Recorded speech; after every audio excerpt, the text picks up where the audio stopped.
presented by Menards. Save big money on all your home improvement needs at Menards. By Triple Hops Brewed Miller Lite. Taste greatness. By AT&T. And brought to you by Toyota, proud sponsor of the Milwaukee Brewers and the Toyota territory at Miller Park. Always a great scene in the parking lots of Miller Park, and a big crowd expected tonight. What a showdown series we are set for as the Phillies and the Brewers go at it. Philadelphia with the best record at 91-48 in all of the National League. Milwaukee at 85-59. They are on a pace for a 90-plus win season as well. And these two teams headed for a potential matchup in the postseason, both with very comfortable leads right now. Hi, everybody. Brian Anderson alongside Bill Schroeder. Great to have you with us tonight, and good to be back home at Miller Park. Brewers went 4-2 on the road trip. They take on the Phillies, Rock, who are 43 games over 500. That is a franchise record for them. And it brings into focus the Brewers' offense against this vaunted Philadelphia Phillies pitching staff. Yeah, going into the season, everybody was talking about this Phillies rotation as perhaps being the best of all time. Halladay, Lee, Hamels, and Roy Oswalt.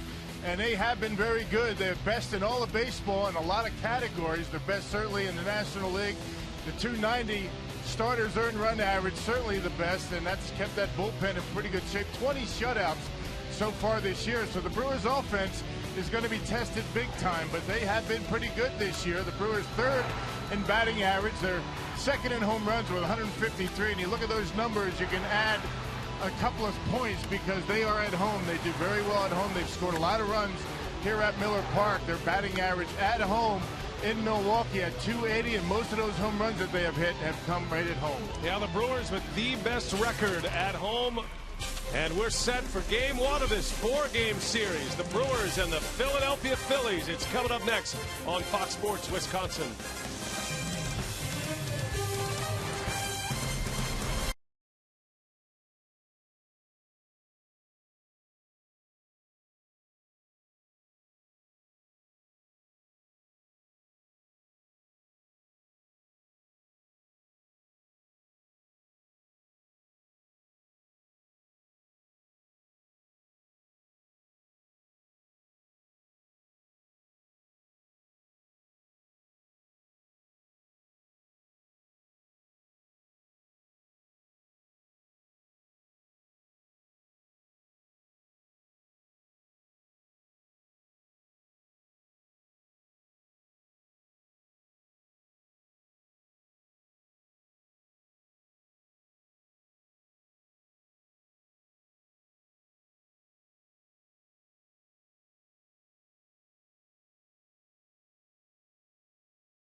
East Coast swagger, Midwestern charm, Identity. Feel it. Live it. Baseball's elite versus its newest threat, with a couple of studs sharing the spotlight. Each their own, but a show worth watching. It's their pitching versus our offense. Simple yet stunning. They meet tonight in what could be a postseason preview. And here we go for game one of this four-game series. And Chris Narveson will toe the rubber against Cole Hamels. The Brewers are going to be facing Cy Young candidates for the next three nights here. The Brewers and the Phillies with Bill Schroeder, Brian Anderson, Telly Hughes, and there is Charlie Manuel. You never hear Charlie Manuel's name in the discussion for manager of the year, but he certainly has been one of the top managers these last few years. The Phillies are on their way to their fifth consecutive division title, and back to the postseason they are headed.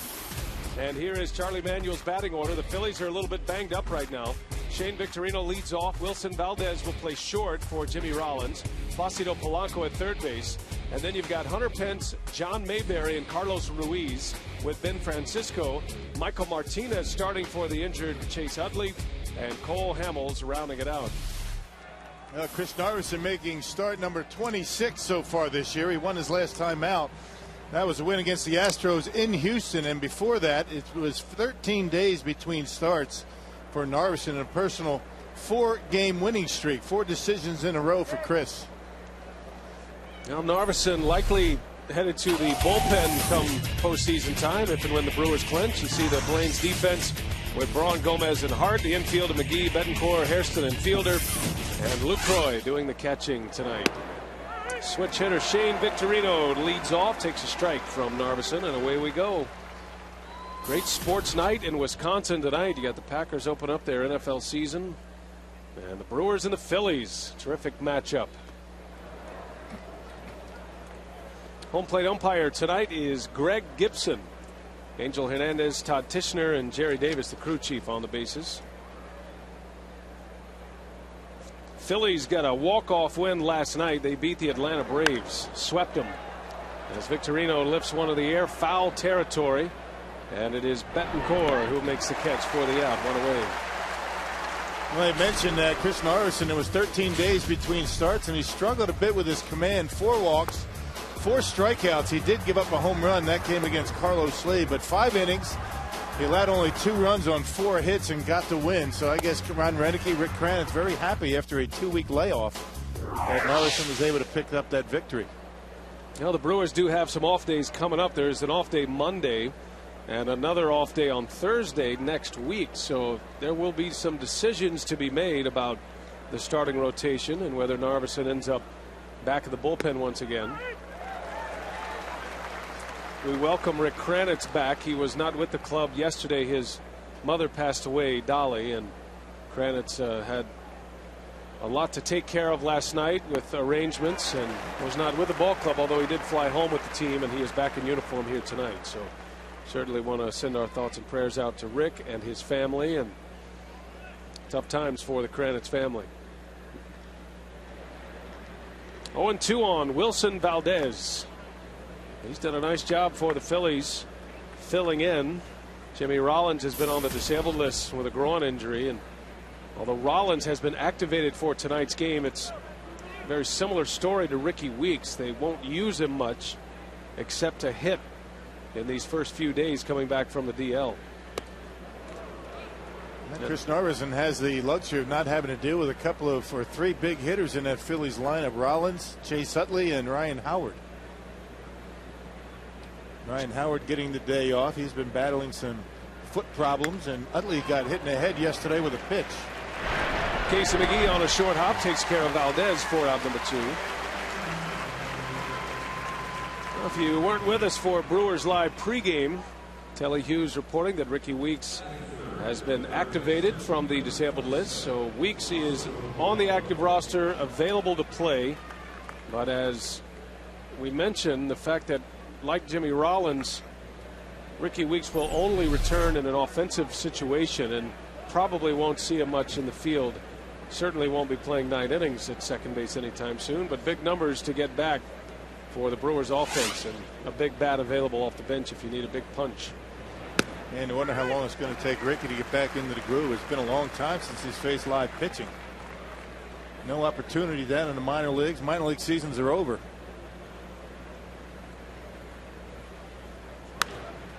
Placido Polanco with 2 away. Quickly down on the count, 0-2.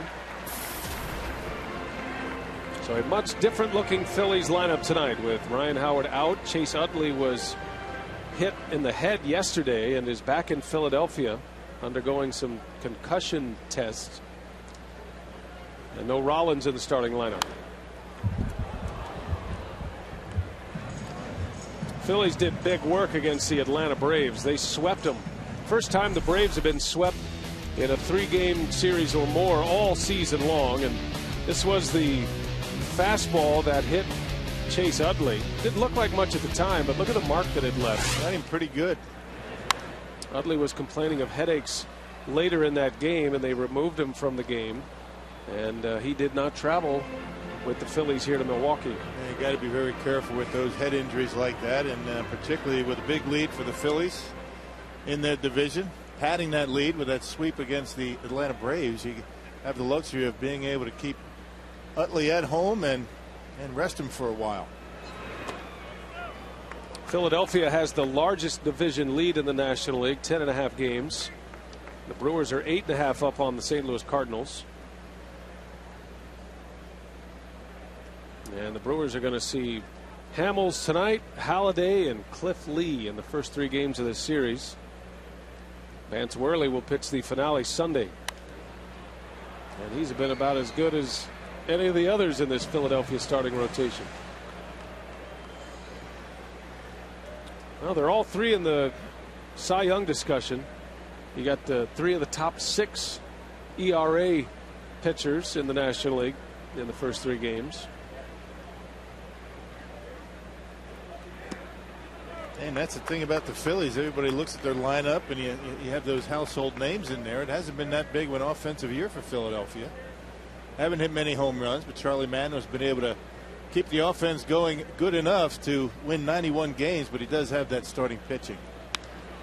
In the air to center field, Carlos Gomez in his Miller Park return. And the side retired. Good start for Narveson. Now Cole Hamels on the mound at Miller Park when we come back.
With us tonight, the Phillies go in order in the first, and now the Brewers will bat against Cole Hamels, and there is the first-year manager of the Milwaukee Brewers, Ron Renicky. Likes where his club is. He's ready for a final push to secure that division title. His Piggly Wiggly batting order is Hart, Hairston, and Braun. Fielder, McGee, and Betancourt in the middle, with Lucroy, Gomez, and Narveson rounding it out. Now Cole Hamels having a tremendous season, 13-7 and 263 earned run average. You see he's got 2 complete games, and look at the walks to strikeouts. Very rarely walks a batter and has the big strikeout pitch. They say he has his velocity back of a couple of years ago. Hamels was the MVP of the World Series back in '08 and put together a terrific season last year. He had a down year in '09 and said he learned a lot from that postseason experience after the Phillies won the World Series that year and came back with a vengeance in 2010, and he has continued that threat in 2011. What a starting pitching staff. Not just the talent that they have, the numbers they put up, but the credentials that they boast as well. As Hart lifts one in the air to Hunter Pence. And there is the first out. Defensively, the Phillies, bit of a makeshift lineup tonight with Ben Francisco, Shane Victorino, and Hunter Pence in the outfield. You got Polanco at third, Wilson Valdez, and Michael Martinez at the keystone with John Mayberry at first base. Carlos Ruiz, outstanding Philadelphia catcher. John Mayberry is having a good year. He has really burst onto the scene in the last couple of months here as a bona fide right-handed threat for the Phillies, and he gets the start for Ryan Howard tonight. Yeah, coming up with some big hits with runners in scoring position, walk-off base hits. Philadelphia has the best defense in all of baseball. The fewest errors, 61 of them. A .988 fielding percentage to go along with the best pitching staff in baseball. So you wonder why they're in first place and already have 91 wins. Jerry Hairston Jr. back in the starting lineup. On the ground to short. Valdez makes a play for out number 2. Jerry's been dealing with a neck injury. Had a little tightness in his neck on Monday when he made a diving play against the Cardinals, and he's been out of the lineup the last couple of days. I think as Renicky looked ahead to this matchup with a left-handed starter in Hamels, knowing that Morgan was going to be out and Gomez would start, they had kind of pegged this day as the return date for Jerry Hairston Jr. to put him in the 2-hole. You need as many right-handed bats as you can against Cole Hamels. He's tough. Good cutter, good curveball, a tremendous changeup. And as we talked about, he's got his velocity back of a few years ago. And these are the kind of matchups you love to see in Major League Baseball. Cole Hamels, bona fide Cy Young candidate. Ryan Braun, MVP candidate.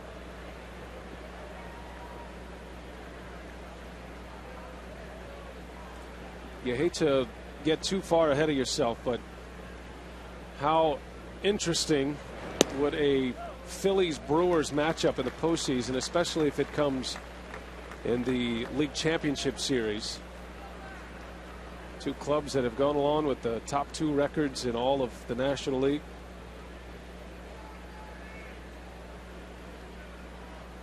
Be a good test for Milwaukee over the next 4 days here. That was a pretty good test for the Brewers last night against Chris Carpenter. He was pretty good too, another Cy Young Award winner. This is the kind of pitching that the Brewers are going to be facing in the postseason if it gets down to that. Good test for him. Yeah, it's a stretch of games where they'll face Carpenter, Halladay, Lee, with Hamels up here tonight. He's the only one without a Cy Young Award, and he might have one on his mantle this season.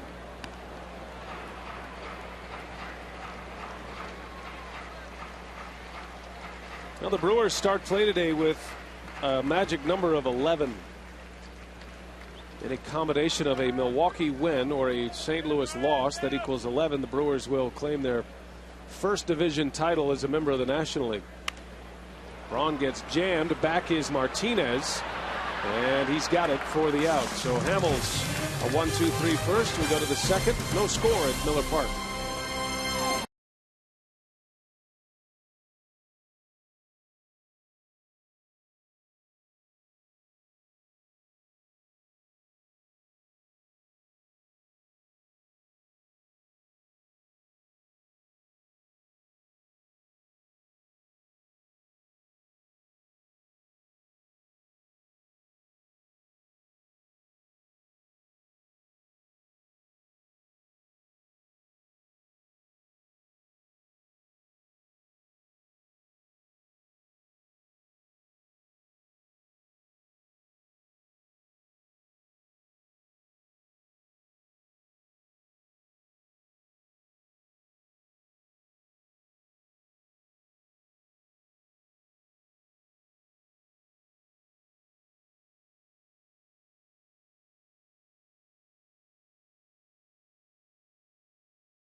start a 4-game series, and let's compare these two starting rotations. Milwaukee with 66 wins from their starters, Rock. The Philadelphia Phillies 68 from their Big Five. As we talked about on our open tonight, I mean, everybody was crowning that Philly rotation as perhaps one of the best of all time. But you can see the Brewers not far behind. 66 wins to 68. It tells you that the Brewers rotation is staying in games long enough to pick up wins. Strikeouts, opponent batting average not that much different. So you knew that rotation was going to be better for the Brewers going into the season, but not sure you thought it was going to be this good. And I think you have to really look at two guys, Wolf and Narveson. Those guys have been having good seasons. Now Hunter Pence will lead off for Philadelphia. Last time he was at Miller Park, he was in an Astros uniform. Might remember they pulled him out of the game that day. That was right at the trade deadline, and the news that he had been traded to the Phillies. As Pence fouls it away. And he's played every game since getting traded over to Philadelphia, and he's been pretty good. Combined hitting over 300, 308. And he's been a nice addition to that lineup. They were looking for a number 5 hitter. Tonight he's number 4. Hitting 340 in the month of August. When he arrived in Philadelphia, had a huge month, and you knew he was going to be a spark plug in this offense. That's just the way he plays. But remember, when Pence came off the field, he was traded. He was very emotional, leaving the Astros, the team that brought him to the major leagues.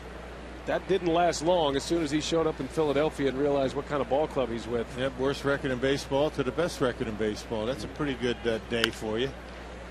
Chopper over to Casey McGee. And Pence is retired. Now you like the way Narveson's been able to keep the Phillies off balance. He seems to have a good changeup tonight. The battle of the changeups between Narveson and Cole Hamels.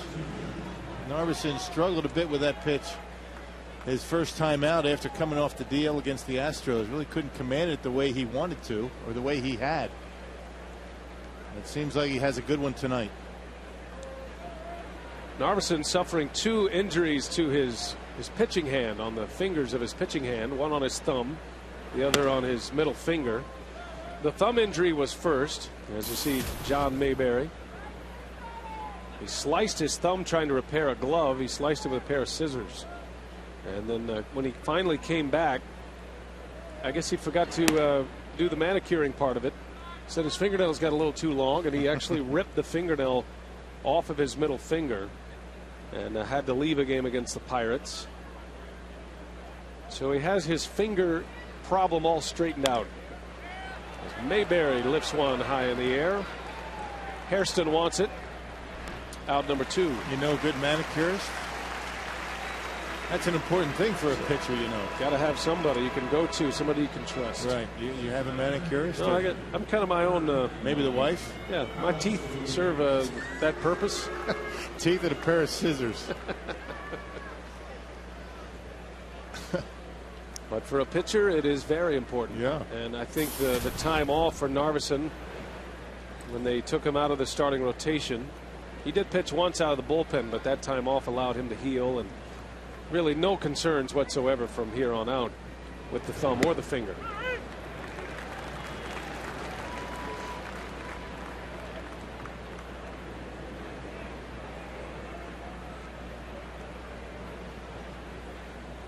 Carlos Ruiz, and he lifts that one in the air to shallow right center. Gomez is there, and the side is retired.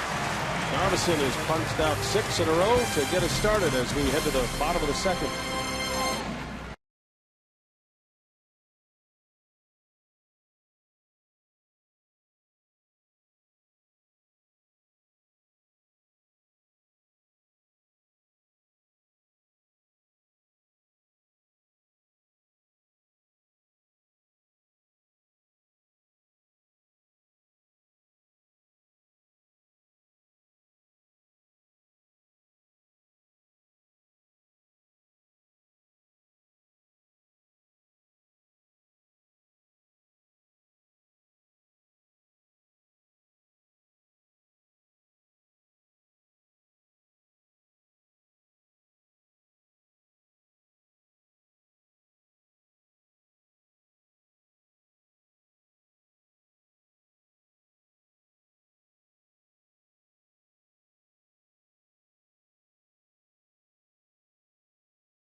second.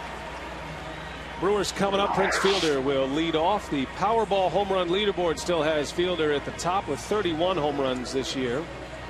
Fielder trying to chase a home run title in the National League. Albert Pujols is the National League leader currently with 34. Cardinals are off tonight. St. Louis will enjoy a night off before they welcome in the Atlanta Braves tomorrow. Meanwhile, the Braves are in a doubleheader scenario today, a makeup doubleheader. They won the first game against the Mets 6-5 and are just underway in game 2 of that doubleheader. So the Braves will be a little road weary when they show up in St. Louis tomorrow.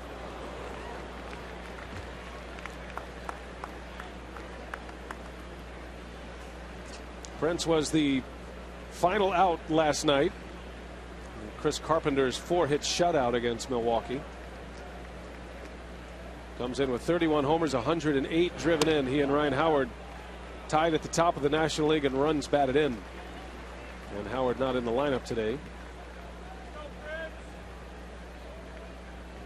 Those two drove in 141 apiece 2 years ago to share the Major League RBI crown.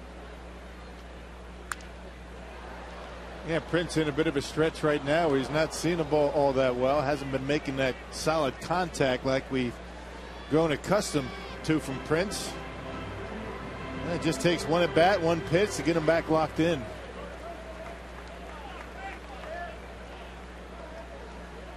Two balls, two strikes on Fielder. Down in the dirt. Ruiz, one of the best in the business, blocking pitches. Yeah, back-to-back series. You had Yadier Molina in that Cardinals series, and now Ruiz. Yeah, perhaps the two top catchers in the National League.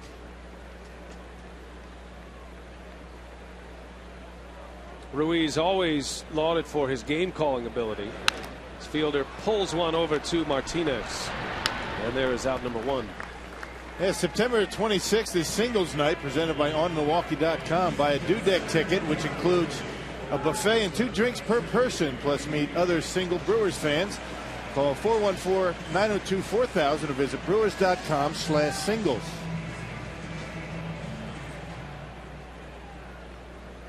Good crowd tonight as the Brewers kick off this series with the Phillies. There are 2 homestands left in the regular season, 1 road trip. So 12 at home, 6 on the road. As McGee rolls one over to third, that gets under Polanco and ate him up. And McGee hustling around first. He'll settle for a single, I believe.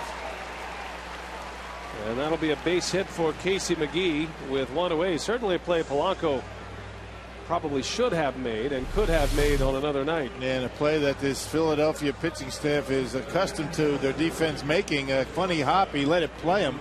Just went back a little bit. Just couldn't figure out the hop and into left field. That was a good angle. You could see the bounce of that baseball coming back in toward the body of Polanco. It did have a little English on it. And perhaps that is why McGee safe at first with a single. And now Betancourt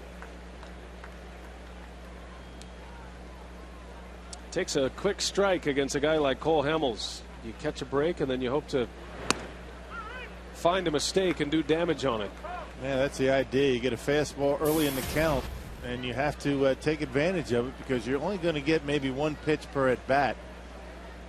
You got to hit the mistakes against guys like the Phillies have.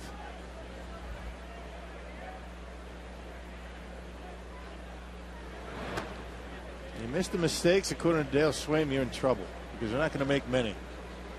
And certainly you have to take advantage of your scoring opportunities.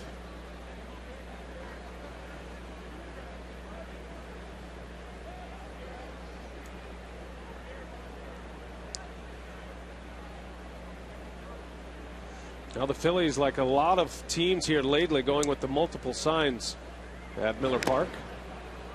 And remember, that all started with Tony La Russa and the Cardinals. La Russa felt like there was some plan in place, some scheme, I guess is the best way to put it, where the Brewers were getting signals because of the success at Miller Park. And I've noticed since the Cardinals did that, the Pirates have multiple signs without a runner at second. Now the Phillies are doing it, which makes the Brewers smile. Runner goes and a shot right back up the middle. Oh man, bad luck there. Wow. That's a clean single if McGee's not running. Martinez standing right on the bag makes a nice pickup on a smash from Betancourt. The inning is over. Goes 4-3 on the double play. Tough luck.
Sports Wisconsin is presented by Piggly Wiggly, the official supermarket of Fox Sports Wisconsin.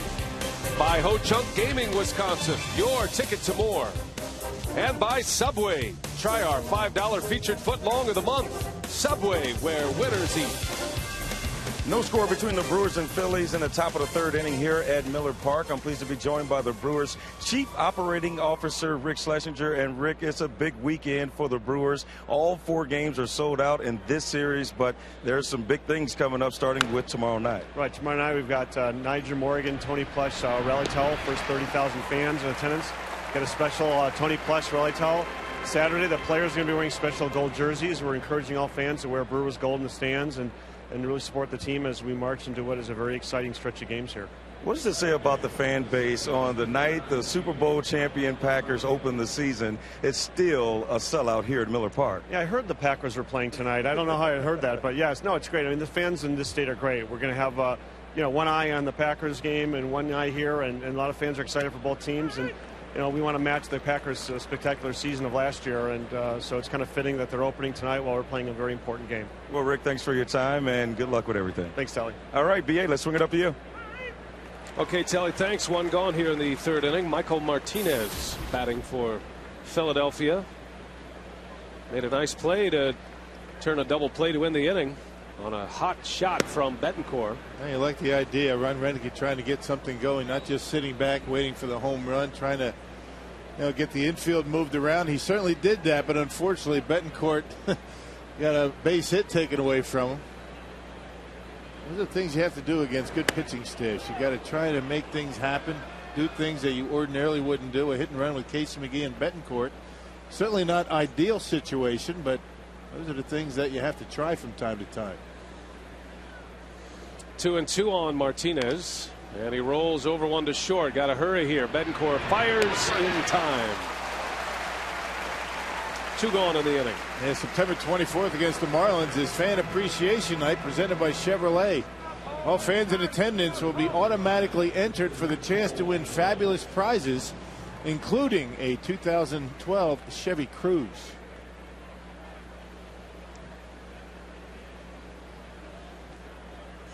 So 2 gone. It'll be Cole Hamels.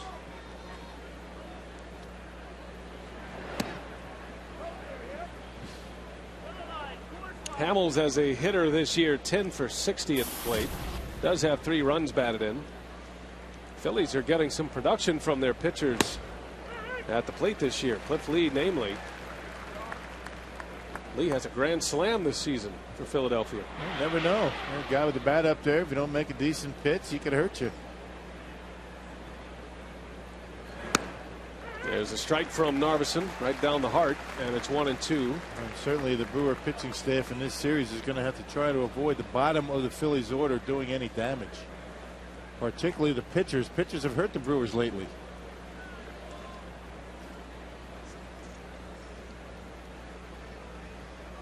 Roy Oswalt pitched last night. He will not pitch in this series. Cliff Lee will be up Saturday night. Coming off a complete game his last time out, a shutout of the Braves.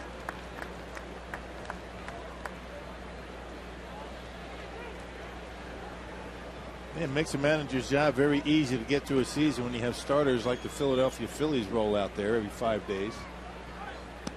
I guess that's one of the reasons why it doesn't get a lot of attention for Manager of the Year. Well, Narveson walks Cole Hamels. Never a good thing, especially with this Philadelphia batting order. Now he'll have to deal with Shane Victorino at the top.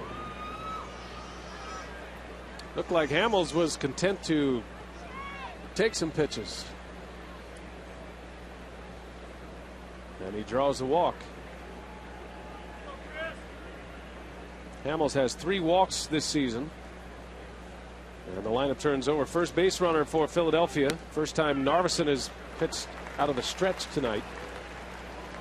Sometimes it's tough to throw strikes when that's all you really have to worry about. You don't have to make the perfect pitch, and you say to yourself, just don't walk him, and that's what you do. Victorino popped up in foul territory back in the first inning, the first at bat of the night, and hits that one in the air to left center, playable for Gomez. Busy night for Gomez so far, and we'll get to see him hit when we come back.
Phillies Brewers, and place a down payment on your 2012 Brewers season tickets and guarantee your postseason Brewer tickets this year. The ticket rights at Miller Park. Call 414-902-HITS or visit brewers.com.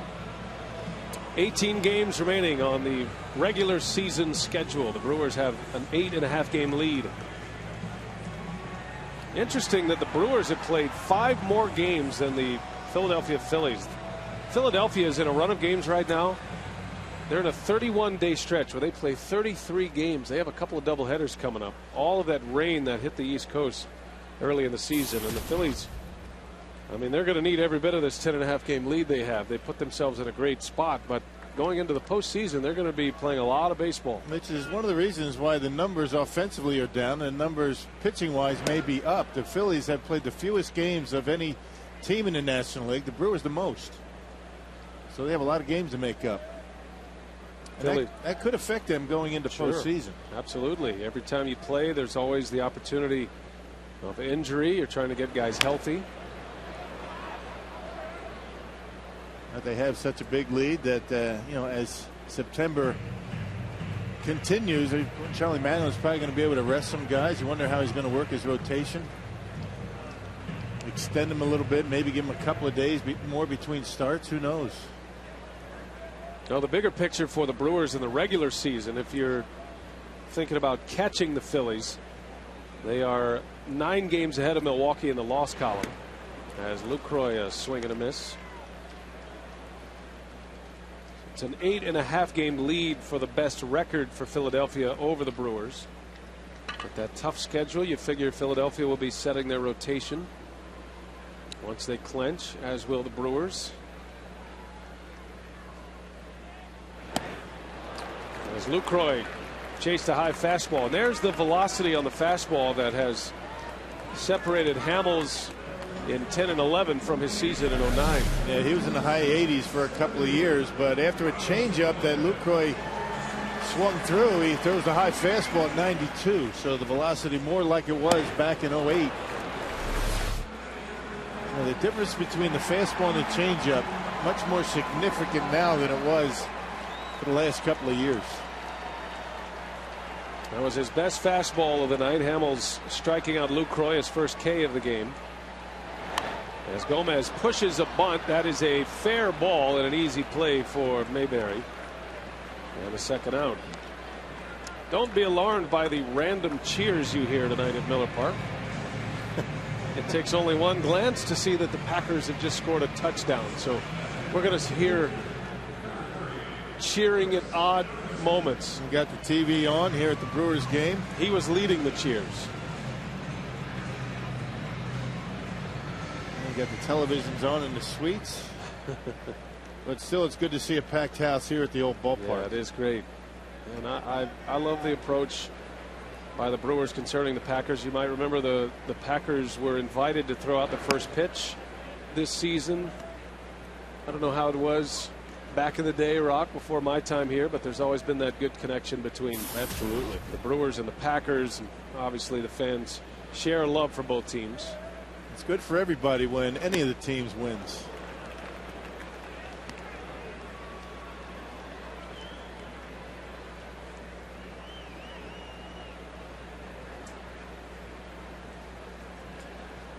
Ball and a strike on Chris Narveson with 2 away, trying to return the favor to Cole Hamels.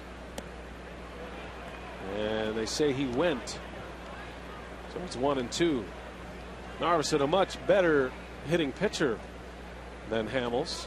Batting average at 152, but Narveson with 7 hits doesn't have as many hits as Cole Hamels. More of a threat, I guess, is the best way to put it. He pulls that one in the hole. Martinez covers some ground. He's a good defender. And a 3-3 down inning for Hamels.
To check in with the crew in the community. Miller Park is going gold on Saturday, September 10th.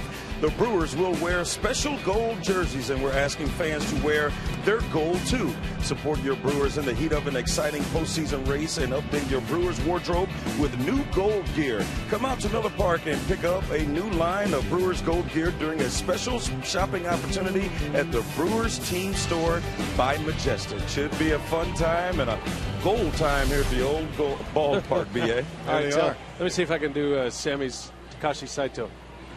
How about Luke Croy? Is that good? Luke Croy was a little casual, but I think Takashi Saito really made the bid. These are nice. Did you buy these? Bring them up? No, mine's missing actually. They just appear. I have it in my drawer. Oh, okay. So it doesn't get stolen. Yeah, I'd like it back. That's well going to be done. They're nice. Everybody participate. We have gold we have to wear on the air Saturday. Are we? Yeah. Are we wearing these? I don't think so. We are. Okay, Are we? we just got updated word. I heard earlier that we weren't, but now we are. I feel like things are changing. The gold's becoming quite the phenomenon. On the fly. Could you wear that tonight for the rest of the game? I'd love to. Okay. Instead of a tie? Not tonight, I see. Just unclip that tie. Here we go to the fourth inning. We appreciate Jonathan Lucroy and Takashi Saito playing along with us. You know, it's not easy to get Major League Baseball players to hold up T-shirts that have another player's name on it. You know what I mean? Yeah, right. That's not an easy thing. But they were more than willing to do it, even though it had Braun's name on the back. Right. So we appreciate that. Helps us drive home the point. And we're all looking forward to the gold night out here at Miller Park. Go gold. Wilson Valdez starting the fourth inning. He grounded out to third his last time up. Narveson has given up just one base runner tonight. That was a walk to the pitcher, Cole Hamels.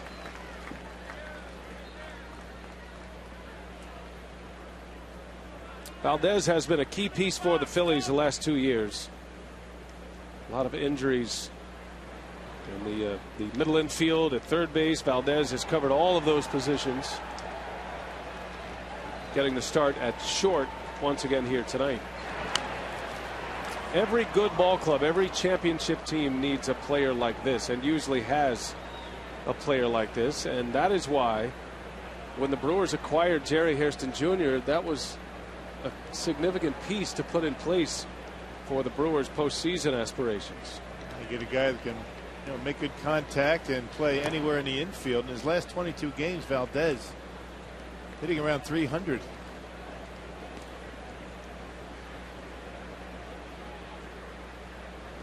Valdez has played second base, third base, shortstop.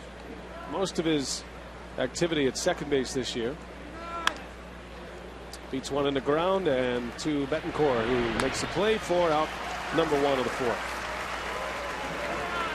Well, we always encourage you to get interactive with us online. You can go to carsoup.com/baseball. Send us your email questions. And Tom wants to know, what do you think would give the Brewers a better advantage, 5-game or 7-game series versus Philadelphia? That's a very good question. Because the first round of the postseason, the League Division Series, a best of 5. You have to win 3 times to advance. And not as many off days this year as last. So if you're going to have Halladay and Lee pitch twice in a 5-game series, you're going to have to come back with short rest. Not in a 7-game series so much. Well, you'll never get the players to admit it because it's just not talked about. It's a be careful what you wish for scenario. But obviously the Phillies, such a powerhouse in the National League right now with their starting pitching, and having to face the top 3 in that starting rotation, a potential 2 times apiece. That's a pretty daunting task, although the Giants did it last year.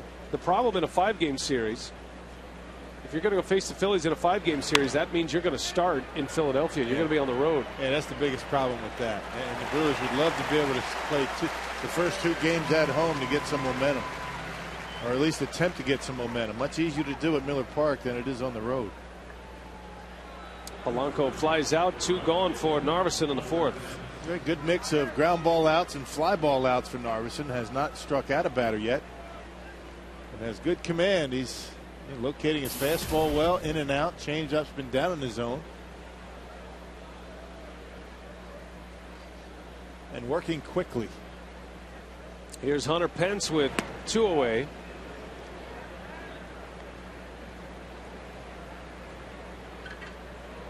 Pence overall hitting .308 with 18 homers, 82 driven in. A little over a month with the Phillies. And he rolls over one. McGee, a swipe on a short hop, and he gets him. Nice play, Casey McGee. And Narveson rolling along here. 4 shutout innings against the Phillies. He's given up just 1 walk.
Couple of lefties locked into a pitcher's duel. Cole Hamels threw 3 innings, has only allowed 1 hit, but Chris Narveson has been even better through 4 innings. He's only allowed 1 walk, no hits so far, as he seems to be locked in against these Phillies. B.A.?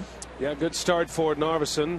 Cole Hamels has faced the minimum thus far. He did give up a base hit, a single to McGee in the 2nd inning, but immediately wiped it out with a double play. Second time through the batting order now. Corey Hart will lead off, then Hairston, then Braun.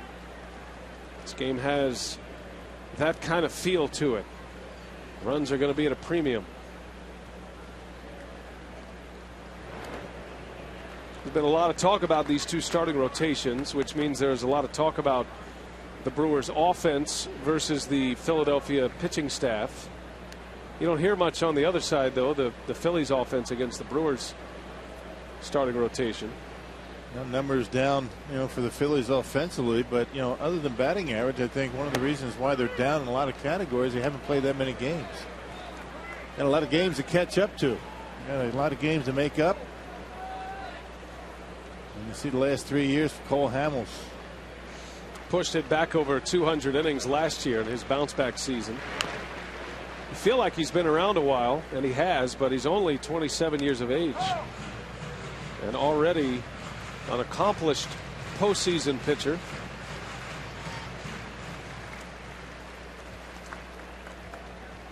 From San Diego, California, learned his craft watching Trevor Hoffman pitch for the Padres all those years.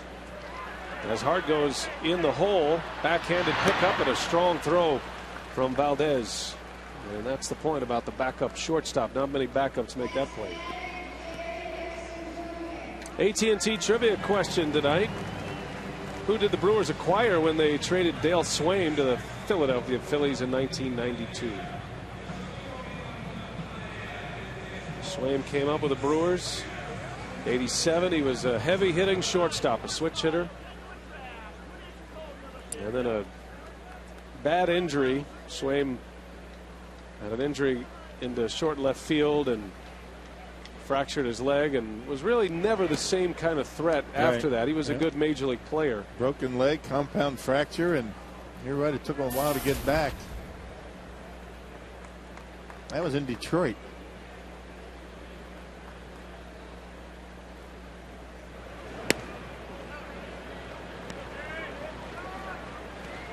Jerry Hairston Jr. with one away. Let me guess. Touchdown. Touchdown Packers.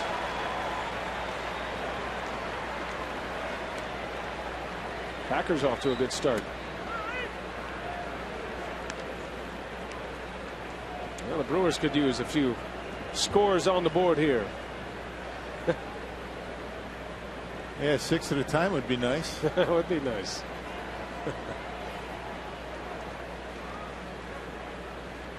Two balls and a strike on Hairston. And he lays off. They'll ask if he went, able to check his swing. And just really never know exactly what the pitches are out of the hand of Cole Hamels. You know, cutter, changeup. He'll throw the curveball from time to time, but very deceiving. He's got good arm action on every one of his pitches. That one's on the corner, a strike. As tough as they are to identify up here in the booth with the monitor, you can only imagine how tough it can be down there in the batter's box.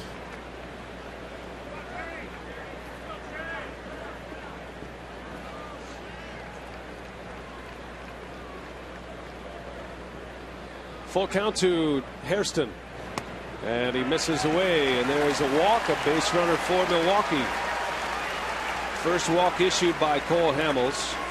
He usually doesn't walk many. As a matter of fact, if he walks 3 or 4 in a game, that's considered a high number for Hamels. Is typically 0, 1, or 2 throughout his starts on average. Yeah, 4-to-1 strikeout to walk ratio, a little bit better than that, but still in all, not a guy that's going to beat himself. And not only does he not walk batters, but before tonight's game, 185 innings, only 141 hits allowed. That's an incredible total. Chris Narveson is through 4 innings of shutout baseball. The Phillies do not have a hit. Hamels has given up 1 hit, a single to McGee in the second. And now a walk to Hairston with Braun coming up.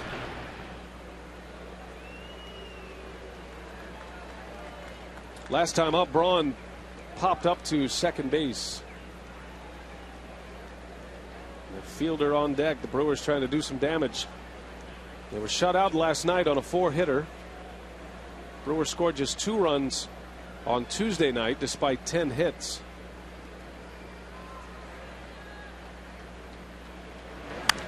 And Braun gets under another one. So Hamels has come in on Braun and twice has gotten him to pop up. There's out number 2. So here is Fielder with 2 away. He and Ryan Howard tied atop the National League with 108 runs batted in.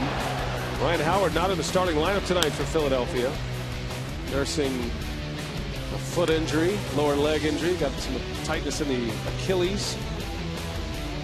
Prince Fielder on the other side is the only player in the National League to start every game this year. Yeah, that RBI total for Prince and Ryan Howard, 108, only one behind the major league leader. That's Curtis Granderson of the Yankees. He's got 109. And it does need to be mentioned that Fielder and the Brewers have played 5 more games than Howard's Phillies, so they'll have a few extra games to make up.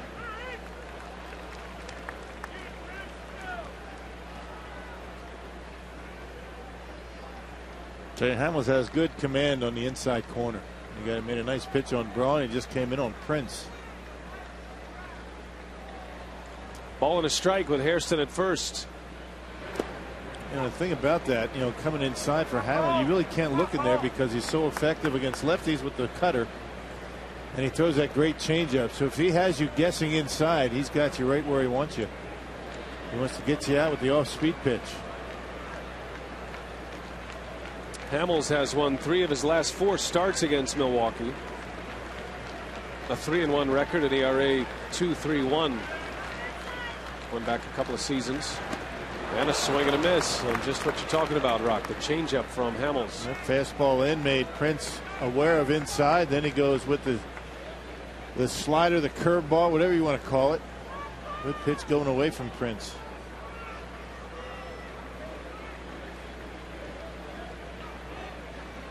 Might see Hairston on the move in a 2-2 count. Fielder swings and misses. So back to the fastball, and he strikes out Prince. And Hamels is dialed in as well. He does give up a walk. 4 scoreless in the books. Hamels and Narveson hooked up in a dandy.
Phillies Brewers here at Miller Park, and tonight's time of the game winner is Birch Island Resort in Phillips, Wisconsin. If they call the Brewers in the next 24 hours, they get 40 Miller Lite beer pen tickets to a Brewers home game in April and May of next year. This offer courtesy of the Tavern Lake of Wisconsin and Miller Lite. Sounds tropical. Narveson back on the mound. Maybe a chill, Miller chill. Yeah, sounds like good, that. doesn't it? John Mayberry starting the 5th inning for the Phillies offensively. Mayberry, Ruiz, and Francisco. And that one, a little flare, going to be a tough play. Hairston is back, can't get it. A base hit. The first hit of the ball game for the Phillies. Yeah, right off the end of the bat. You know, John Mayberry Jr., big and tall. He's got good plate coverage. Got those long arms out there, right off the end of the bat and just out of the reach of Hairston and right. Another good pitch by Chris Narveson, down and away, but one of those long arms able to reach out and just dump it into right field. So the first hit for the Phillies and second base runner. There's John Mayberry, the son of the former big leaguer by the same name, John Mayberry. And a couple of legacies over at first base. Matter of fact, you got 3 right now on the right side of the infield with Fielder and Mayberry, who is 6'6", by the way. So was his dad. Jerry Hairston Jr., that's right. Carlos Ruiz with a runner on. And he pops him up. Lucroy fires the mask away, and he makes the catch for the out.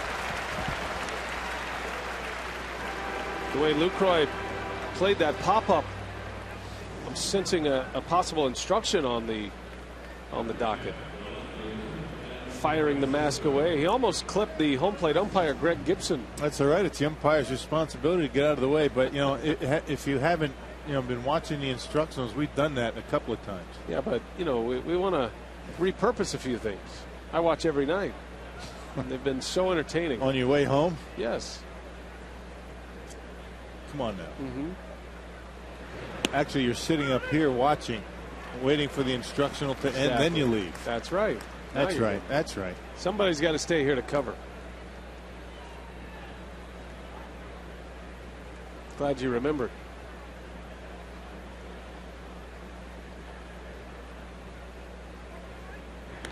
Actually, what I'm hearing is your limousine that gets you home has a TV in it.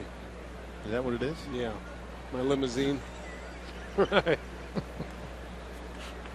See, now that people believe that when you say things like that. No, they don't.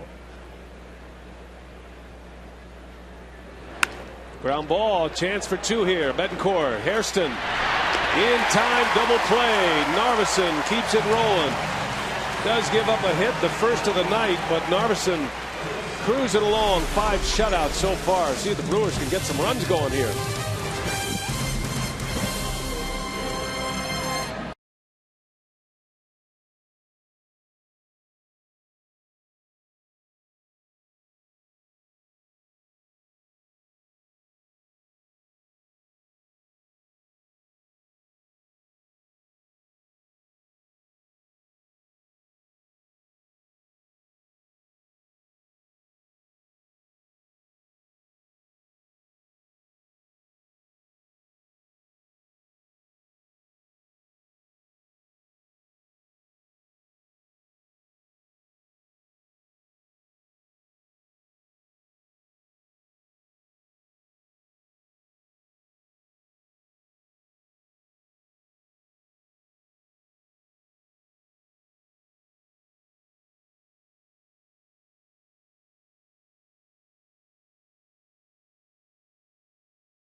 To take a slide here today. The Brewers and the Phillies scoreless as we go to the bottom of the 5th. Back to our AT&T trivia question. Who did the Brewers acquire when they traded Dale Swaim to Philadelphia in '92? The answer, Bruce Ruffin. And Bruce Ruffin now has a son playing in professional baseball. Ruffin from the University of Texas. Not in Milwaukee very long. Swaim always knew he'd come back as a Milwaukee Brewer. He never knew what capacity. In '92, the only year that Bruce Ruffin pitched for the Brewers.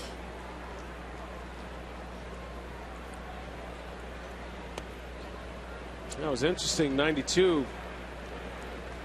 That trade went down. Bruce Ruffin originally brought to the big leagues to replace Steve Carlton, of all people. Had a lot of pressure on him as a young pitcher, a high round draft pick.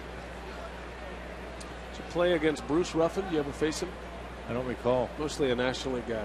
If I don't recall, that means if I faced him, I didn't do much. Yeah, Bruce has a son named Chance who is with the Mariners right now. So all these legacies, Rock, all these guys you played with, now their sons all right, good. Are big leaguers. Good bloodlines, right?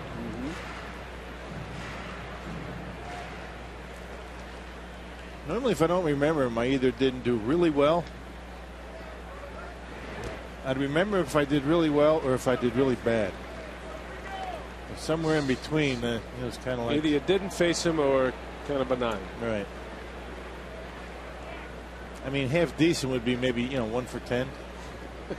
2 for 10. I wouldn't remember that. I mean, that's something you might remember. 0 for 12, I'd remember. Foul tip from McGee. Just got a piece to hang in there. 2-2 the count on Casey. McGee has the only hit for the Brew Crew tonight. It was a single. He pulled it down the third base line. Took a bit of a bad hop, and Polanco could not make a play. That's been it against Cole Hamels.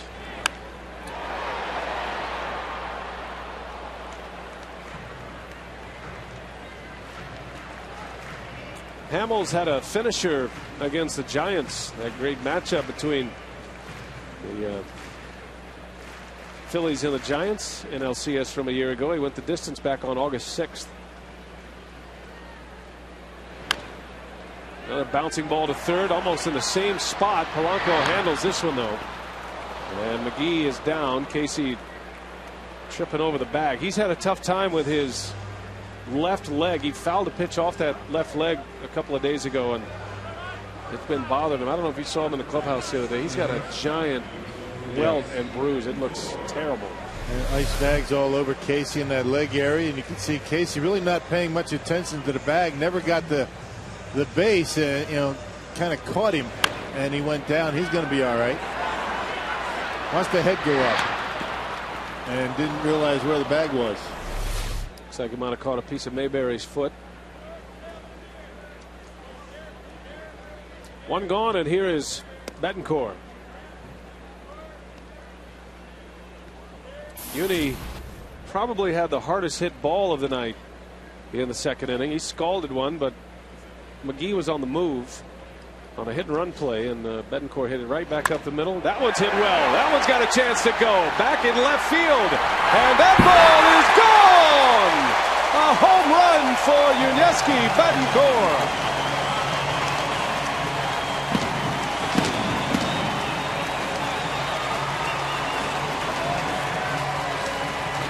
Brewers are on the board as Betancourt with his 11th of the season. And making the best contact against Cole Hamels tonight.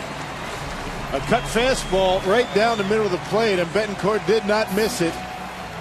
Hamels left it up in the zone, and Betancourt in back-to-back at-bats able to center up pretty well on Hamels. And this one just barely able to sneak over that left field wall. Powerball home run number 11. 57 runs batted in. First home run for Betancourt since August 20th, when he homered against Chris Capuano of the Mets. As Lucroy on the first pitch pops it up, and there is out number 2. That's only the 13th home run allowed by Cole Hamels. And keep in mind, where Hamels and the rest of this Phillies rotation pitches their home games in Citizens Bank Park, which is virtually a bandbox from gap to the line in both left and right.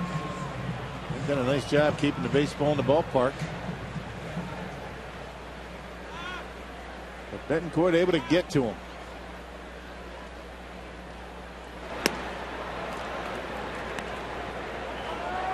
Gomez 2 away. There's Don Money, AAA manager for the Brewers, arriving today. He'll be in uniform for the rest of the season.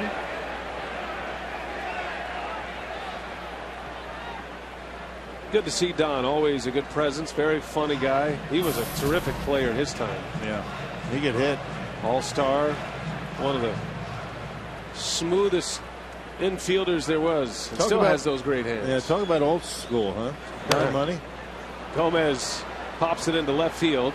This will be Ben Francisco, and the side is retired. So Hamels gets to the 5th, but the Brewers strike. They finally put a run on the board. 13 scoreless, erased on a Uni B home run. 1-0 Milwaukee.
And this copyrighted telecast is presented by authority of the Milwaukee Brewers. It may not be reproduced or retransmitted in any form, and the accounts and descriptions of this game may not be disseminated without express written consent of the Brewers. Betancourt with a home run to give the Brewers the lead 1-0 over Cole Hamels and the Phillies. And now Narveson comes into focus here. He has 5 shutout on the board. He's given up just 1 hit. That hit came on a little flare. It looked like a broken bat flare into right field by John Mayberry. Doing a nice job getting ahead in the count with early strikes and keeping the baseball down. That's the key to success for Chris Narveson. Has yet to strike out a batter, but a lot of ground ball outs. Michael Martinez leading off for Philadelphia, and down he goes. Narveson strikes him out. So much talk about Hamels' great changeup. Narveson has had an outstanding changeup tonight. Well, you can see it down in the strike zone, and that's the key to the success for Chris Narveson. He throws that changeup over the confines of the plate, and he keeps it down. He's going to get some swings and misses. That is his first strikeout of the night, and deals a strike to Hamels, whom he walked back in the 3rd inning. That was a 2-out walk issued by Narveson, the first base runner he allowed.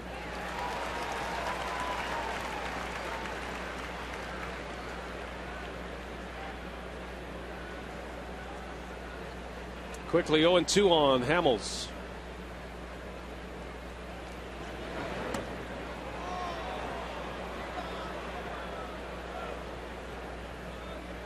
Narveson with just the 1 strikeout. A lot of outs on the ground. He was able to induce a double play ball from Ben Francisco last inning as he strikes out Cole Hamels. So back-to-back Ks for Narveson. Hey, a reminder, get all your high school football action with Fox Sports Prep Zone. Log on to foxsportswisconsin.com. Click on the Prep Zone tab to watch up to 4 high school football games all at one time, live each week. And log on tomorrow at 7 p.m. You can watch this week's featured games: Brilliant against Kewanee, Muskego and Kenosha Trimper, Stratford and Osseo Fairchild, and then Poignette and Cambridge. 4 big games on the board. The Ken Spindler Stratford team we're all anxious to see tomorrow. He'll be here, though. He will be. He did a fine job on the road trip, I thought. Victorino out in front. That ball's hit pretty well, and that baseball is off the wall. That's a fair ball, and that'll be a double for Victorino. He misses a home run by just a few feet. I thought that was out of the ballpark, and Charlie Manning is going to come out and ask the umpires if that ball left, or maybe convince him to maybe go to the replay, but we couldn't really see it all that well from the booth right down that left field line. Off the bat, I thought it was a home run.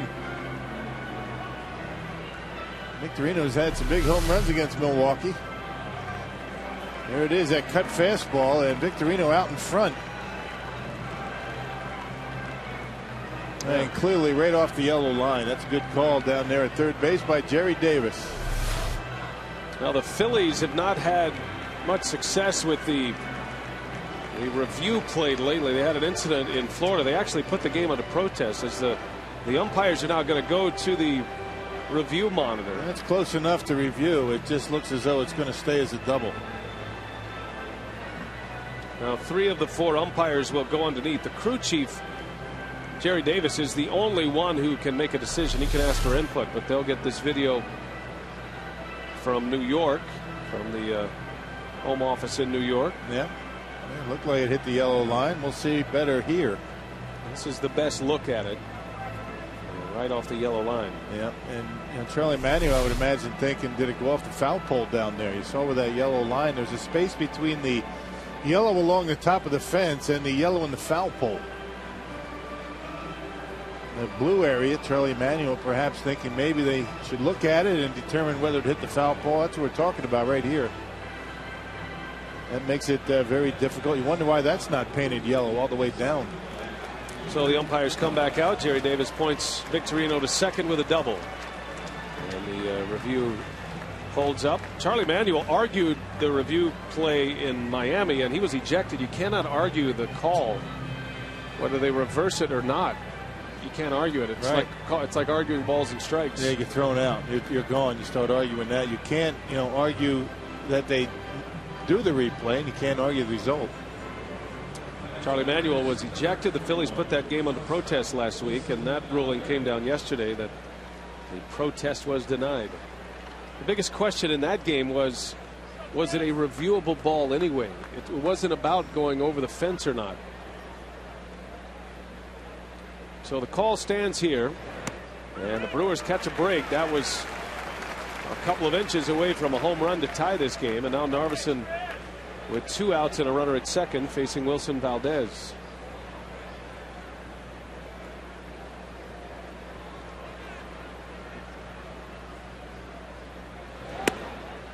The Phillies do most of their damage with 2 outs. Matter of fact, they lead the major leagues in scoring with 2 outs. They've scored 43.5% of their runs with 2 outs in an inning. By far and away the best in the major leagues at this point.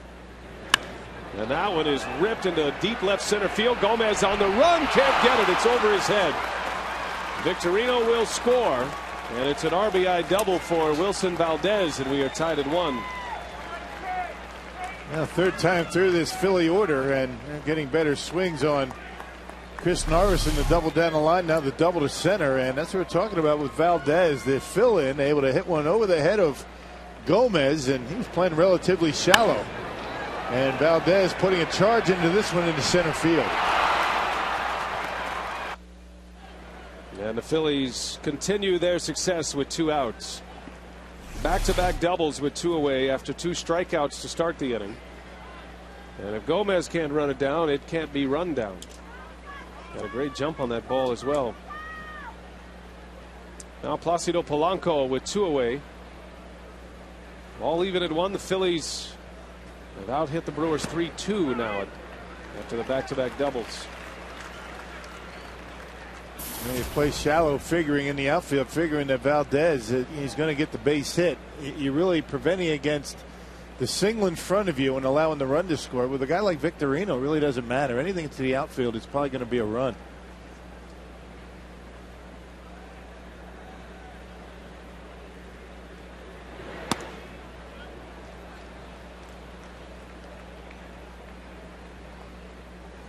Polanco is 0 for 2, both of his outs in the air.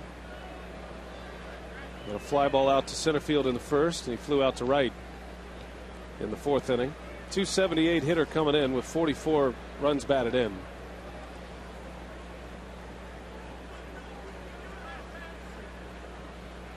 Polanco's been in and out of the lineup as well. He's been nursing a back injury. 2 stints on the disabled list with a lower back problem and also a sports hernia.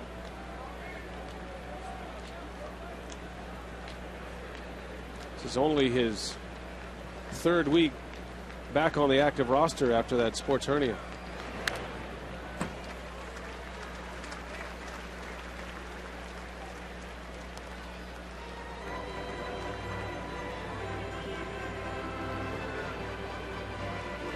Polanco was elected as the starting 3rd baseman for the National League All-Star team.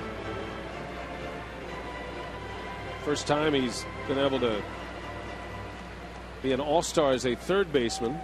Did it once as a 2nd baseman back when he was in the American League with the Tigers in 07. 2-2 the count on Polanco. Count stays at 2-2.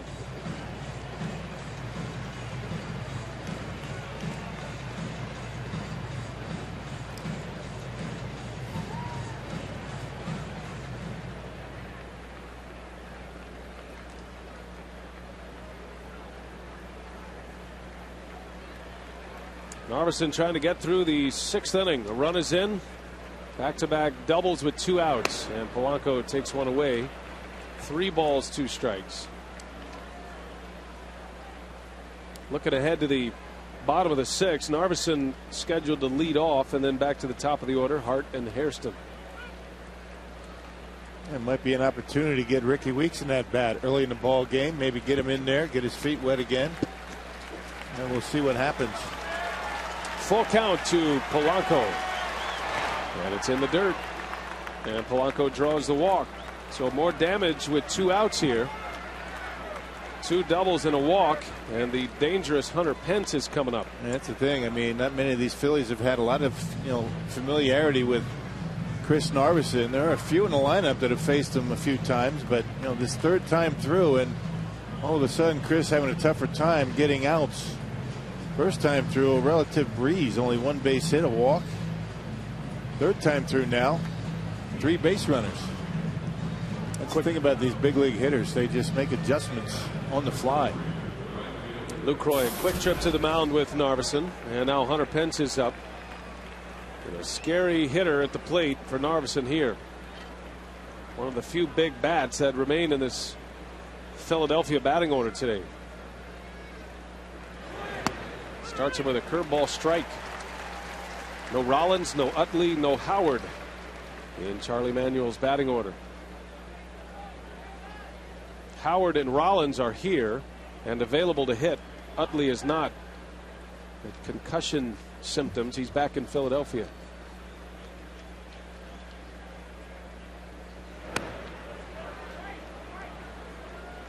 Yeah, Raul Banya is not in the starting lineup either. He's got 71 RBIs this year, so you have to take advantage if you're the Brewers in games when those guys don't play. It's a lot of run production on the bench. Ibanez and Howard on the bench, a couple of left-handed hitters. Manuel figuring it'd be a good day to give them off today.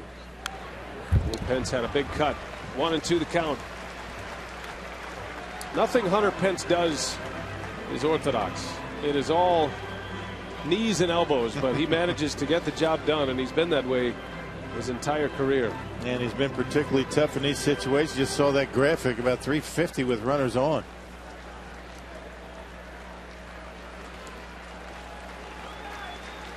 Big pitch coming up for Narveson. 1-2 with 2 on in a tie ball game in the 6th. And a little flare that is going to fall, and it gets by Gomez. It's going to go to the wall, and this is going to bring in 2 runs. Pence on his way to 3rd base. It is a 2 RBI triple for Hunter Pence. Well, Gomez didn't play that one very well. No, not a very good angle. Well, they thought he could get there, and then was a little bit too late once the ball hit the ground and then scooted right by him. And you got to play that one safe. You're willing to give up 1, but because of the route he took, he's not able to cut it off. And Placido Polanco able to score from 1st base. So 2 outs, nobody on. 2 doubles, a triple, and a walk. And the Phillies have a 2-run lead. It happens that quickly.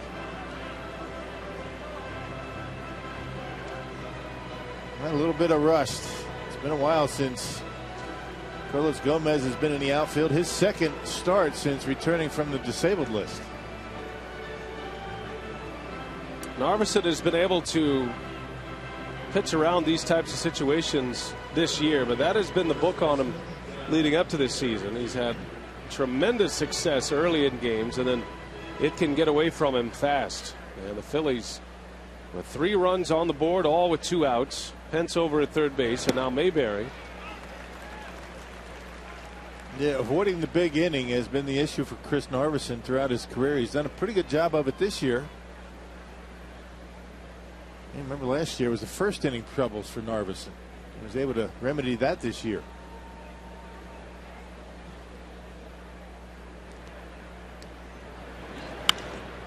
Ground ball in the hole. Betancourt got to wind it up. Long throw, and it's not in time. It's an infield hit. And an RBI for Mayberry. That was a great play from Betancourt, but unable to get the out. Mayberry just too fast for that ground ball. And the Phillies add 1 more to their total. Yeah, looked pretty close. Ron Reddick knows the importance of that hit right there, scoring a run. But a very quick throw from Betancourt right on the money with something on it. And Mayberry runs pretty well for a big guy. Look at this throw. Pretty close. Angel Hernandez calling him safe. Looked like he was out. He's out. Yep. Well, it's hard to tell regular speed, but on the replay, slow motion, he's out. A bad call at 1st base. Cost the Brewers a run here. 4 runs are in the 6th inning, all of them with 2 outs. Narveson struck out the first 2 hitters. And now Carlos Ruiz, the 8th batter of the inning. Runner goes, and Lucroy's throw is into center field. That'll be a stolen base for Mayberry. Phillies doing whatever they want here in the 6th inning. Mayberry got a huge jump. The last 10-15 minutes have been a disaster for Milwaukee. My goodness. First 5 2/3, very good. Narveson just not able to get that 3rd out.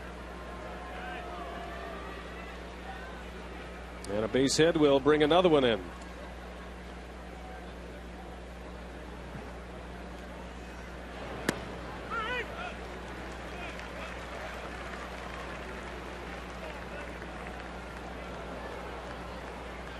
Five shutout innings for Narveson, just 1 hit and 1 walk. And it is all unraveled here in the 6th.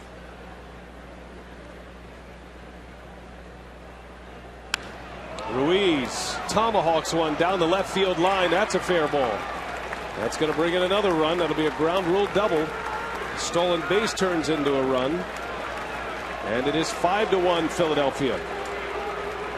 Now you're asking a lot of your offense to pick up 4 more runs against Cole Hamels and his pitching staff.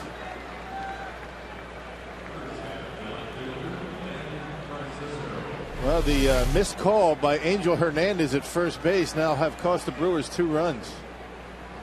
If he calls Mayberry out, inning over, and it's a 3-1 lead. And because of the missed call, now it's a 5-1 lead. And here's Ben Francisco.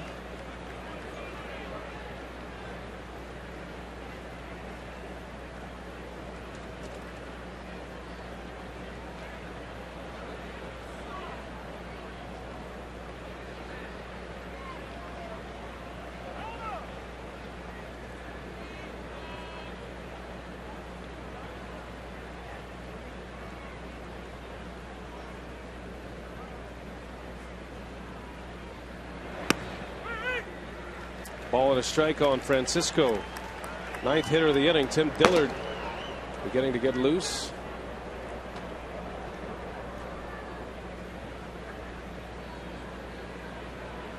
I'm sure the last thing on Ron Renick's mind with 2 outs, and there's another base hit. This is going to bring another run home. So Ruiz scores, and the Phillies are now putting some distance in this game. 6-1 Philadelphia. All 6 runs with 2 outs in this inning. 6 hits and a walk in a row. Yeah, second time through has been, to say the least, a disaster for Narveson. Well, he has not been able to get it out the 3rd time through this batting order for Philadelphia. And they don't even have the big hitters in the lineup. It's been a 30-pitch inning already. And Renick is finally going to come out and make a move here. Well, where did that inning go? Double switch coming up for the Brewers. They got their work cut out for them tonight. Down 6-1. Still 2 outs in the inning. And Narveson is gone.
Brings Niger Morgan into the game in center field as Renicky has to go get Chris Narveson.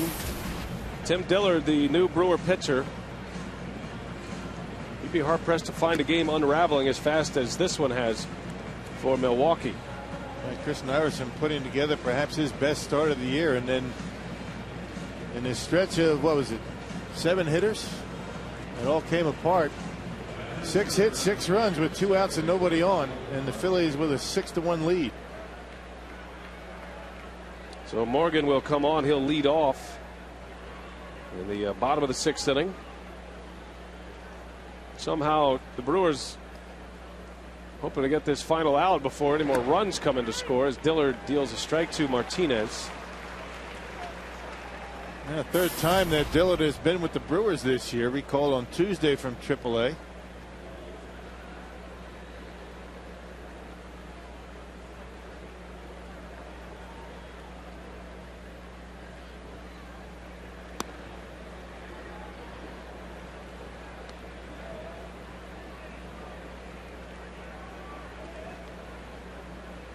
Dillard was sent down and needed the 10 days that you're required once you're sent down before you can be promoted back to the major leagues. So he missed the September 1st call up date. Arrived on the road trip. Ball and 2 strikes on Martinez. The Phillies, the best team in baseball, scoring runs with 2 outs, and they've just put a boatload on the Brewers here tonight. 6 runs with 2 outs. Much to the delight of their manager, the hitting guru, Charlie Manuel. Tell you, that missed call at first base is standing up large right now. It's a bang-bang play, no question. Yeah, it was tough to tell at regular speed. You really can't blame Angel Hernandez, but you get a bad call, you got to make your pitches and get out of the inning. Looking at a 3-1 game at that point. There's another base hit. My goodness. Phillies are just teeing off here in the 6th inning. Now it's bobbled in right. And Francisco will take 3rd base. That'll be an error on Corey Hart. A base hit and an error. Not the way you want to see the Brewers playing in the first game of a homestand. There's that cut fastball, the slider perhaps. And Martinez able to pull the hands in and hit it into right. And Corey Hart just taking his eye off of it. And because of that, Francisco gets to 3rd base. 2nd error of the year for Hart. 1st and 3rd for the Phillies, and here's Cole Hamels. His 2nd plate appearance in this inning. Matter of fact, Hamels was the last out in this inning.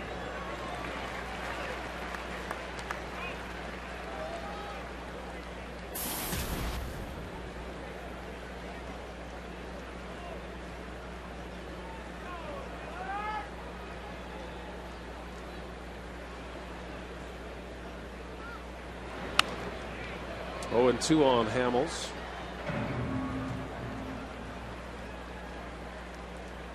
Well, the Brewers went on a road trip, won 4 out of 6, but they dropped the last 2. So they come into this series with the Phillies reeling a little bit, having dropped 2 out of 3 in St. Louis.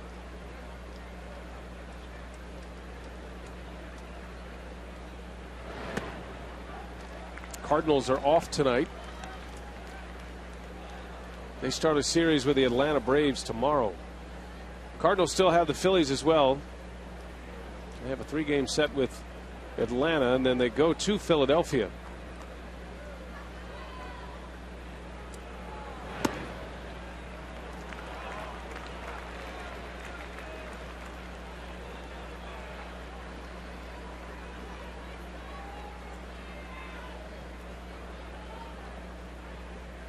First and 3rd for the Phillies. 7 hits in the inning. And a swing and a miss. The inning is over. That was a killer. 6 runs on 7 hits. Brewers down 6-1.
presented by the Wisconsin Lottery, reminding you to please play responsibly.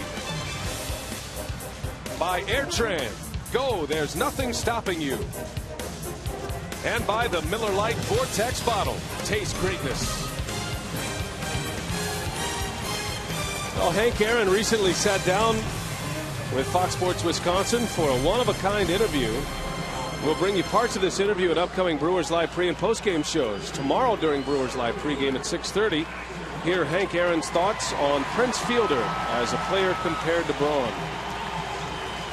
Nice piece, Craig Deshawn and company. Narveson can only imagine how that inning fell apart.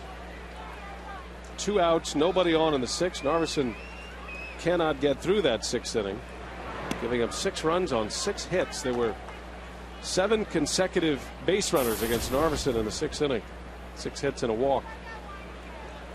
With the damage done, 6-1, the Brewers are going to have to fight their way back against one of the game's best in Hamels. Nigel Morgan in on the double switch, his first plate appearance, and a fly ball out to center field for the first out. Hey, catch all the action of the 2011 Major League Baseball postseason on Fox and TBS. It all begins September 30th with the Division Series on TBS.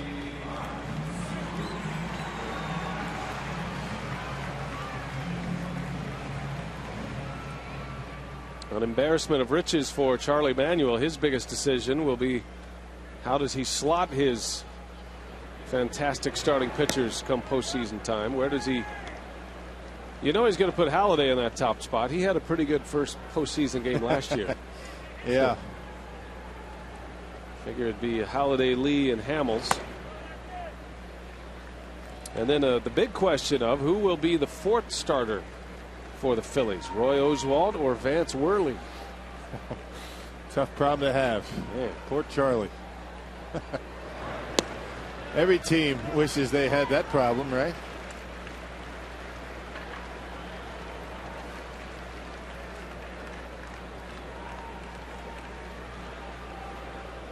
Yeah, Vance Worley 11-1 with a .285 earned run average in 18 starts. Roy Oswalt 7-8, .372 earned run average.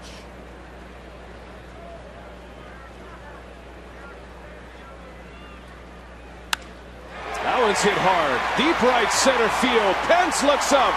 There it goes. Corey Hart with a home run. 6-2 Philadelphia as the Brewers get their 2nd run on a solo homer of the night. Well, they could do it. Maybe the Brewers can put some runs together. A good start for the Brewers here after 1 out. Corey Hart taking one to the opposite field and dumping it into the Phillies bullpen. Fastball up and away. Corey goes right with it. That's what he's been doing so well lately. Corey Hart safe at home, safe and secure at New York Life. His 24th home run of the year. Now 55 runs batted in. 6-2 ball game as Jerry Hairston with 1 away. That's good to come right back and get a run on the board.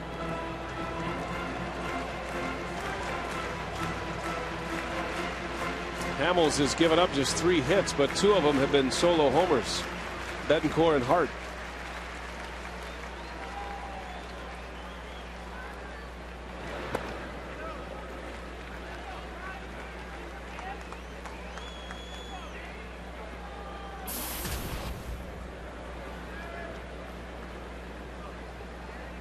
Hairston walked his last time up, pushed the count to a full count before drawing the walk, and a half swing for a strike. Might have been called anyway. That's a good cut fastball from Cole Hamels. Got some depth to it. 82 miles an hour.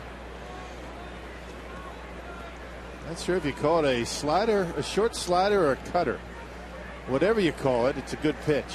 He's not afraid to throw it to right-handers and lefties. Took a little bit off that time. Ryan Braun would be next, and Hairston trying to give him a base runner to work with. Hairston traded to the Brewers from the Nationals the day before the trade deadline.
Now Pence, right-handed hitter.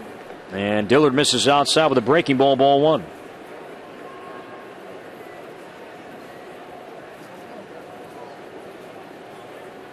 The 18 wins the most.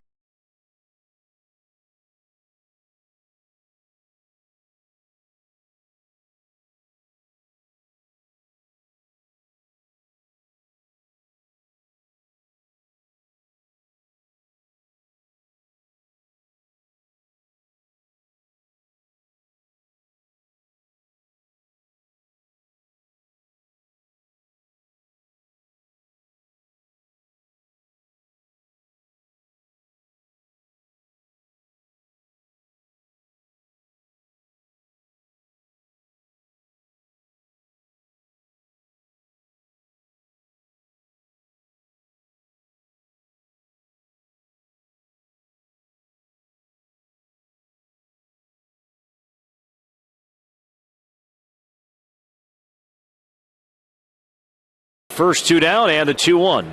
Strike two called. Same pitch, same result. Fastball coming back inside, 89 miles per hour. It was nice visiting with Tim on our Jockey pregame show tonight. Does some outstanding impressions. He showed off his John Axford impression tonight. And his Eddie Cedar is phenomenal.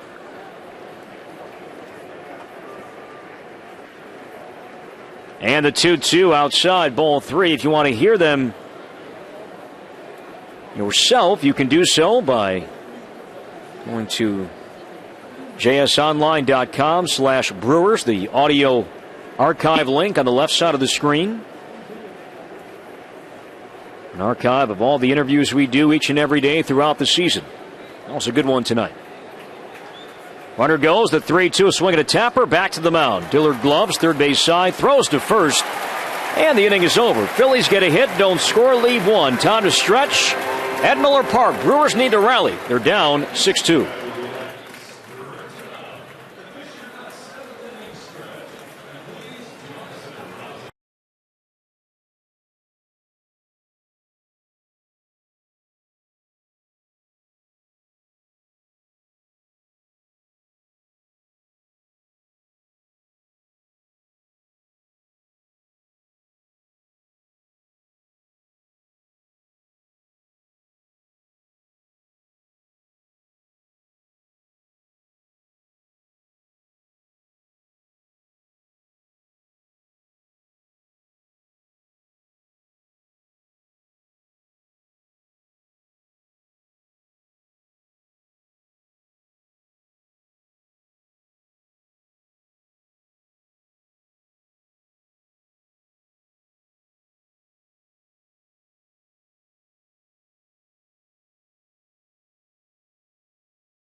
Phillies 6, Brewers 2. Prince Fielder leads off the home seventh, and Hamels deals, and Fielder bangs a base hit to right. A sharp single on a line, pulled to right. Leadoff man is on. Brewers down by 4 before McGee bats. We step out 10 seconds for ID on the Brewers Radio Network.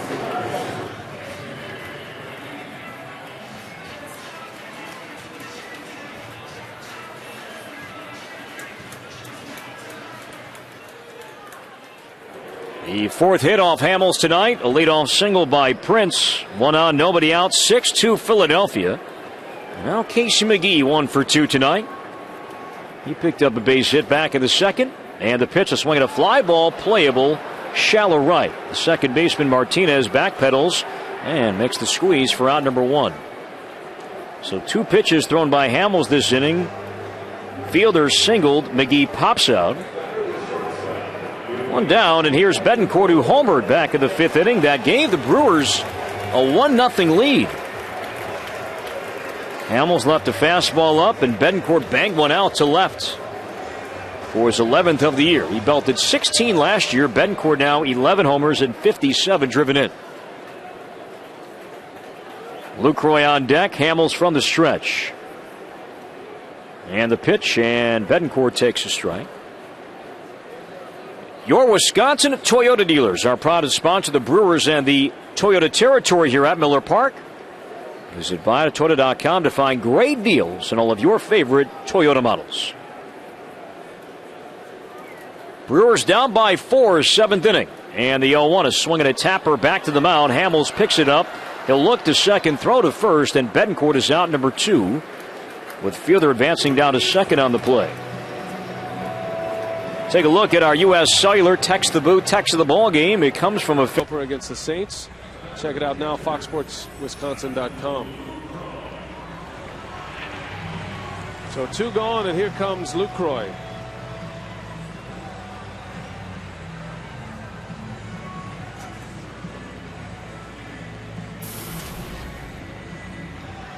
Lucroy is 0 for 2. Hamels struck him out in the 3rd inning. Marco Estrada looks like he'll have the 8th inning. Brewers need a quick strike. Try to make it a ball game again. It's a 4-run Philadelphia lead.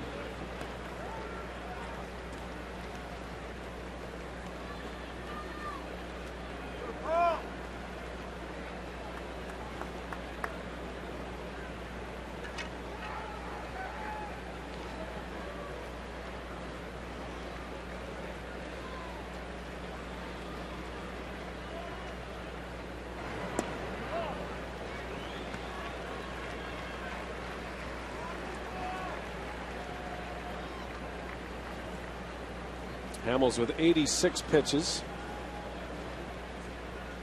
Started the day 6th in the league in earned run average. 2.63 earned run average to go along with his 13 wins. He's 10th in the league in wins. That is 3 balls and no strikes.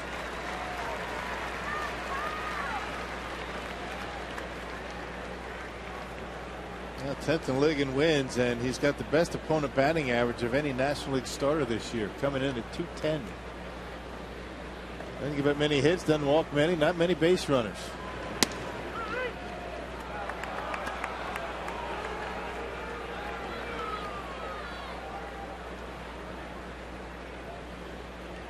When you're facing pitching like the Brewers are going to be facing, it started last night. You're not going to be able to put together a lot of hits in an inning. These guys just don't give up a lot of hits. That's why he said we better hit homers. And the Brewers have 2 homers tonight. That's down and in. And a walk. Lucroy draws the walk. So 2 on with 2 out. And with the pitcher spot coming up, Renick is going to call on Josh Wilson to pinch hit here. Now you got 3 right-handed batters on the bench. You got Maldonado. You're probably not going to use one of your catchers, but you got Ricky Weeks. Of course, Ricky Weeks has not had any opportunities against live pitching in quite some time. And perhaps Ron Renick wants to use him in a situation that's not as intense, perhaps. And Cole Hamels is not exactly the guy you want to face first time out. That's a good point. Weeks hasn't had an at-bat since the 26th of July. 2 on, 2 out. So you say to yourself, what are my other options? I'm not going to throw a left-hander up there. So you get a guy that perhaps will make some contact and maybe dump one in the outfield.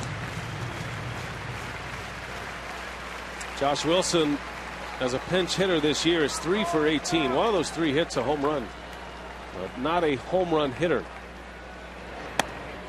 Up and in. 2 balls and a strike. Got a left-hander on deck, Nyjer Morgan. Odds are stacked against the Brewers here.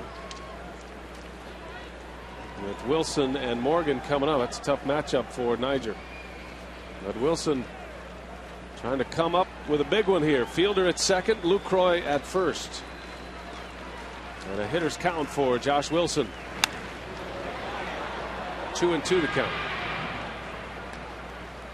Wilson only had 1 at bat on the last road trip, so he hasn't exactly been in there a whole lot. That's why you load your lineup up with right-handers to start the game against Hamels, but you don't have many options late in the game, to hit for your pitcher.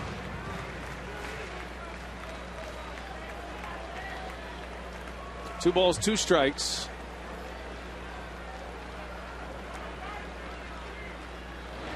Got a good cut, fouls it back. Wilson's had some big hits this year in a pinch hitting role. Had a home run in Miami, a game tire that sent it to extra innings, eventually won by the Brewers that night or that day.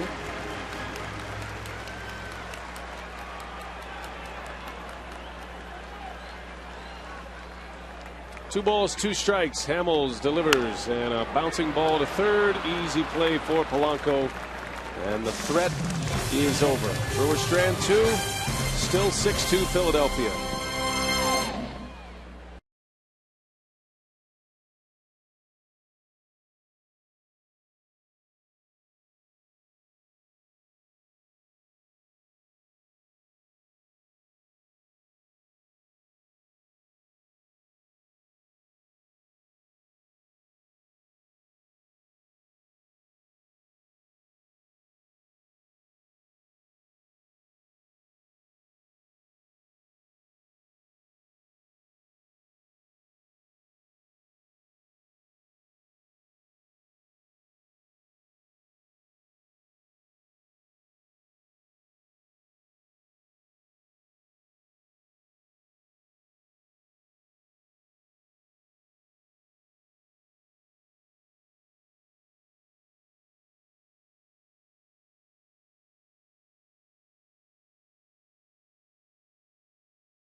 Phillies here in Milwaukee. We're looking at tranquil conditions, some clouds overhead, and comfortable temperatures outside of Miller Park. By first pitch, temperatures will be in the upper 60s.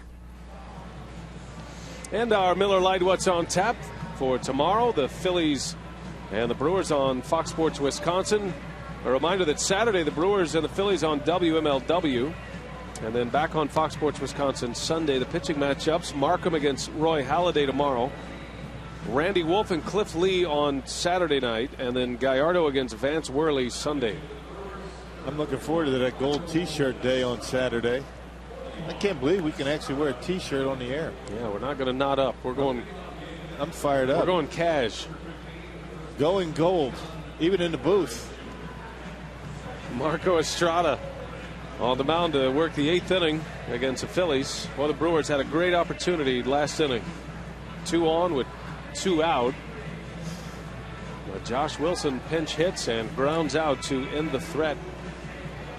And the Brewers are running out of outs against Cole Hamels and the Phillies.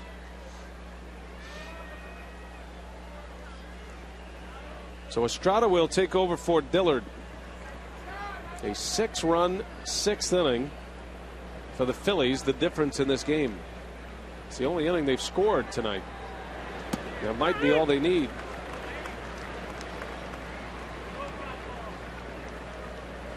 Chris Narveson started, went 5 2/3, 6 earned runs. Dillard an inning and a third with no earned runs, and now it's Estrada. And if he pitches well, Estrada has a chance to finish this one. If your glass is half full, you'd like to see Estrada get through the 8th, have the Brewers put 5 on the board, and bring on John Axford. How about that for a formula? That's more than half full, isn't it? That's like 3/4 full. I'm in, though. Yeah, think big, Rock. That's right. Why not? It's a time of year where everybody's looking to get greedy. 2 teams with big leads in their division, but neither team taking a division title for granted. Long run for Hart, and he'll run it down for the out. Mayberry retired. I mean, the odds are with both of these teams, and the Brewers certainly understand that, but they want to play good baseball. Renicky was calling for a bit of a push here today after a tough loss last night. Ended with some fireworks with Nigel Morgan and Chris Carpenter. Try to get back to the focus of baseball, and thought the Brewers played a pretty good series against St. Louis. Well pitched games on Tuesday and Wednesday. There's a ground ball. Look at Betancourt. Can he finish it off? You bet. Wow. What a play that was. Yeah, he's been terrific lately. My goodness, that was a nice play. I thought that was a base hit. He got to it. He had the right guy running. The Phillies catcher. Watch the way he spins around and knows exactly where first base is and throws a strike to Prince. Yeah, Prince pointing at him saying, nice play. Spinning around and a perfect throw. That's good defense.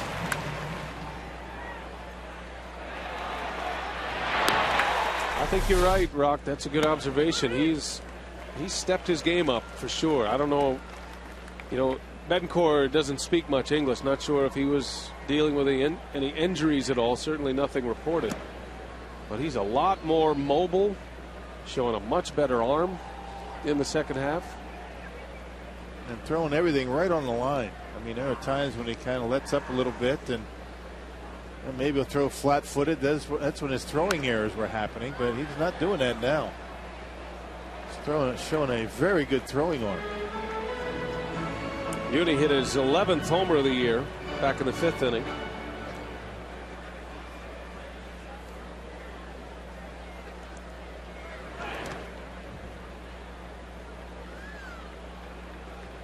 Ben Francisco with 2 outs. Francisco had an RBI single part of that 6-run 6th. And a ground ball. Betancourt cannot get this one. A base hit.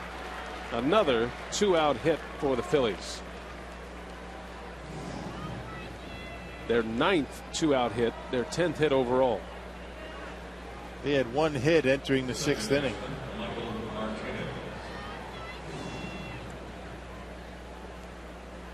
And this is not what you would consider the A lineup for the Phillies. No Chase Utley, no Jimmy Rollins, no Ryan Howard. But the taxi squad getting it done here tonight. At least in 1 inning they did. Michael Martinez with 2 away.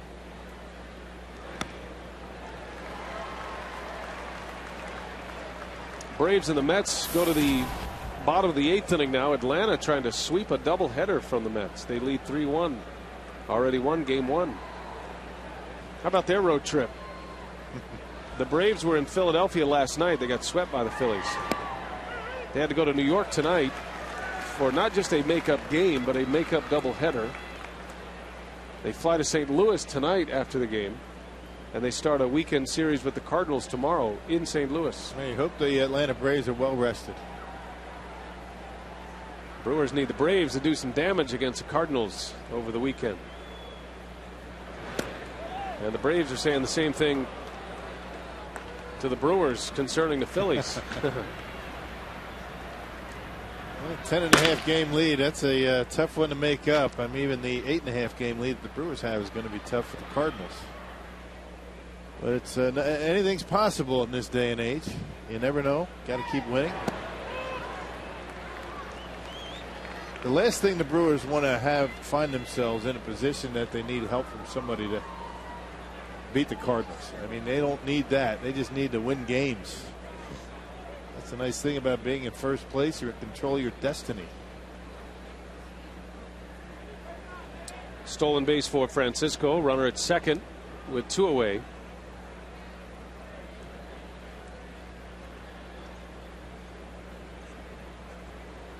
Well, this homestand starts with the Phillies for 4 and then the Colorado Rockies for 2. Rockies are here next week, Tuesday and Wednesday. The Brewers have off days on Monday and Thursday around that 2-game series. And then the last road trip of the year to Cincinnati and at Chicago to play the Cubs for the last time. The regular season will end with a 6-game homestand, the Marlins and the Pirates.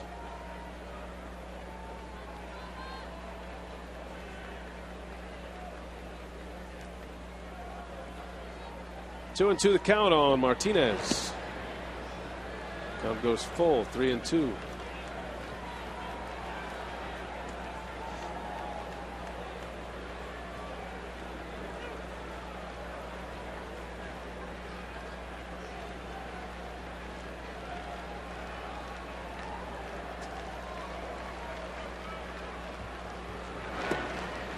And he lost him. Martinez draws a walk. 2 on with 2 out for Estrada.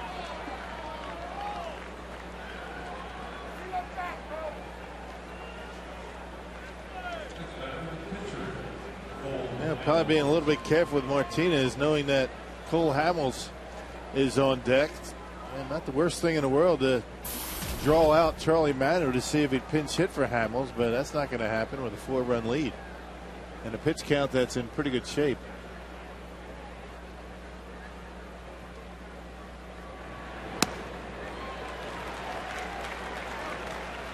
It's not uncommon to see a Phillies pitcher go into the 8th inning or 9th inning. That's expected from this group. And they feed off each other in that regard. They lead the major leagues in complete games. And the Phillies pitching staff probably leads the major leagues in at-bats too because of it. That's right. Yeah, they're going to get a lot of extra at-bats here, aren't they?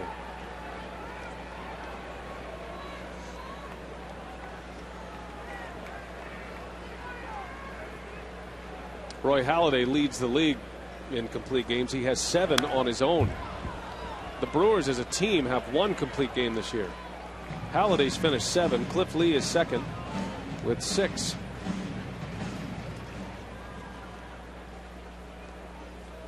Hey, Cliff Lee has 66 at bats this year. Hamels in the 60s, Roy Halladay in the 60s. That means you're staying in games a long time.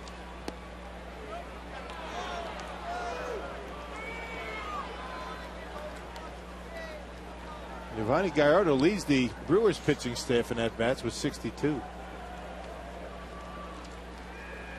Markham in the 50s, and so is Randy Wolf. Swing and a miss. The inning is over. Scoreless inning for Estrada. 6-2. The Brewers to the bottom of the 8th, down 4.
And a matchup of former Blue Jays tomorrow. Sean Markham, Roy Halladay, teammates in Toronto.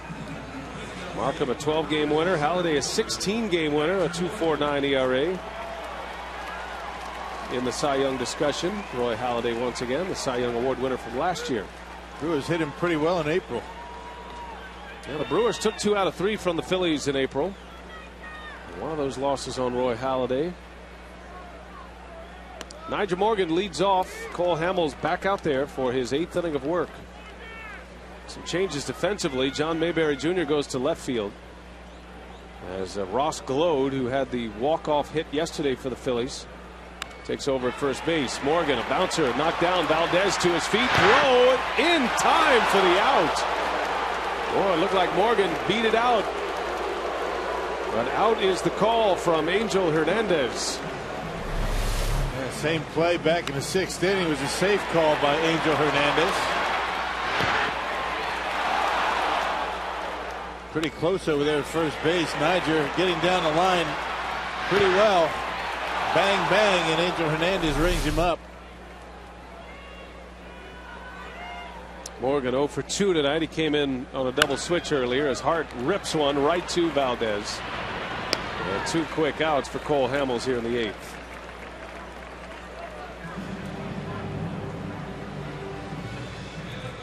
Our Ho-Chunk Gaming text question tonight. John wants to know, do you think Ricky Weeks will start right away or will ease back in a pinch hitting role?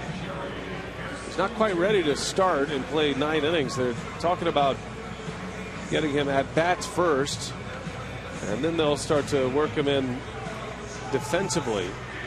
Yeah, swinging a bat really isn't a problem for Ricky as far as, the ankle. He hasn't had live at bats in quite some time, since the end of July, and that's going to be an issue for Ricky. But the big challenge for Ricky is going to be able to, his footwork around second base, turning double plays, going up the middle and into the hole.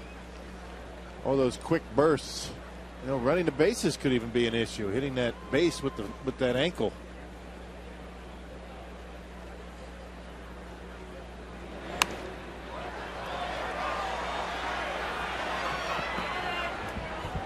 Well, it is unusual in that, you activate a player off the disabled list. You just assume, well, he's good to go. He's active. But remember, we're in the month of September. Rosters can be expanded. There is no minor league activity now for weeks to go play. Likely be in a minor league rehab if it was any other time of the year. Fall league starts on Monday, so that's not an option right now. Very similar story with Jimmy Rollins of the Phillies, who's been out with a groin injury. And Charlie Manuel, basically the same verbiage concerning Rollins that Renicky has with Ricky Weeks, that we'll pick and choose our at-bats, but he's not quite 100%, so we don't want to push him. But the goal is to get him to 100% as you aim toward the postseason. There's a line drive out, and it's all fallen in the Phillies' favor here lately. 3 up, 3 down for Hamels. We go to the 9th.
Ninth inning from Miller Park.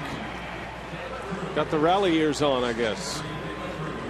I'm sure Robin Yount would appreciate that. That matches perfectly the baby blues with the Easter Bunny. Modern version of the Rally Rabbit. They used to have the Rally Rabbit here at Miller Park. That's right. They should break out the Rally Rabbit tonight. I like that call. Frankie De La Cruz is on to pitch the ninth. He'll have the top of the order coming up for the Phillies. 6-2 Philadelphia. All 6 of their runs came in the 6th inning, and they all came with 2 outs. An agonizing 6 for Narveson and the Brewers. Narveson on the hook for the loss. Cole Hamels has a chance to finish this one. No activity in the bullpen either.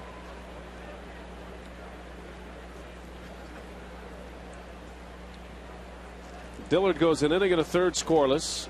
Estrada a scoreless 8th inning, and now it's De La Cruz to try to finish it off for the Phillies in the 9th.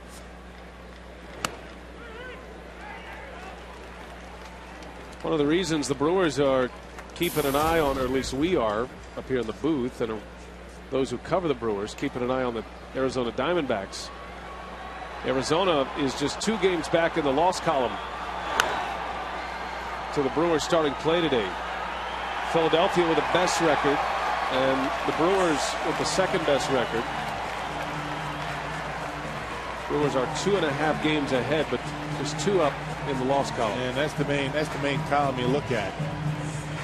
You can make up wins, but losses are there for good. But if the Arizona catches Milwaukee, then all of a sudden the Brewers are looking at starting the playoffs on the road, as opposed to here at home against Atlanta, on the road against Philly.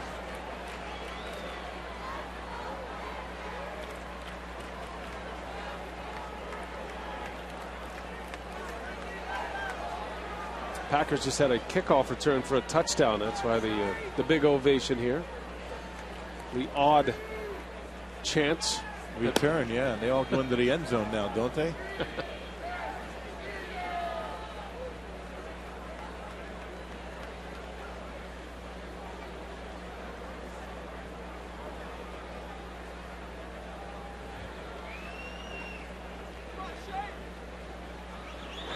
It's one of my biggest surprises as De La Cruz strikes out Victorino.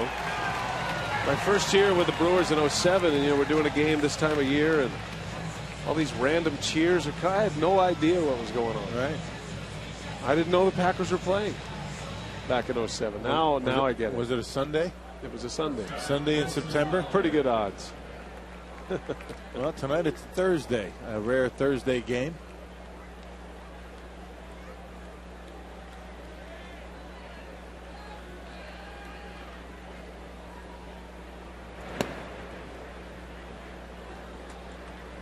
De La Cruz against Wilson Valdez. He had a big hit in that 6th inning. RBI double that tied the game.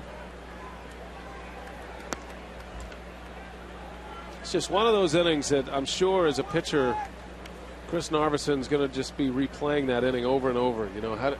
What could I have done differently? How did that get away from me so fast?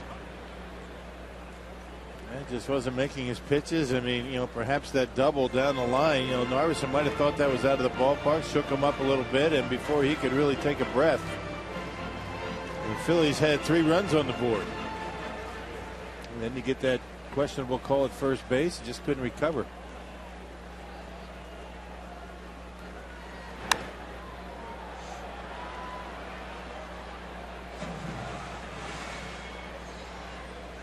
The Phillies 5 for 6 in that 6th inning with runners in scoring position. That's something they've been doing well all year. Runners in scoring position with 2 outs, 2 outs hitting. And veteran clubs will do that to you. It helps they hit a lot of home runs, quick strikes with 2 outs, but to think the Phillies scoring nearly half of their runs this year with 2 away, that is impressive. And 6 came with 2 outs tonight. And 2 outs and nobody on.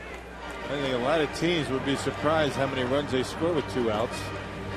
You get a base hit here and out, you get a walk, another out, and then a double. You got 2 runs in, and that's with 2 outs. So Ordinarily, you're going to have most of your base running activity with 2 outs. You just have to get that big hit. There's a base hit. Valdez with 2 hits tonight, 2 for 5 at the plate. Steady player. What a great backup he is, Wilson Valdez, and he can pick it at short as well. De La Cruz right down the middle, and Valdez hits it right back to where it started, right back through the middle. His second hit.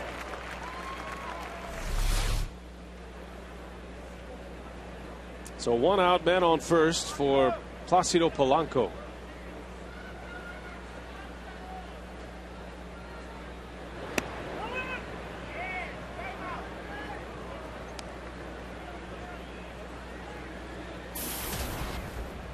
Polanco drew a walk in the 6th inning, has a single tonight as well. He's 1 for 3. He had a 2-out hit in the 7th inning.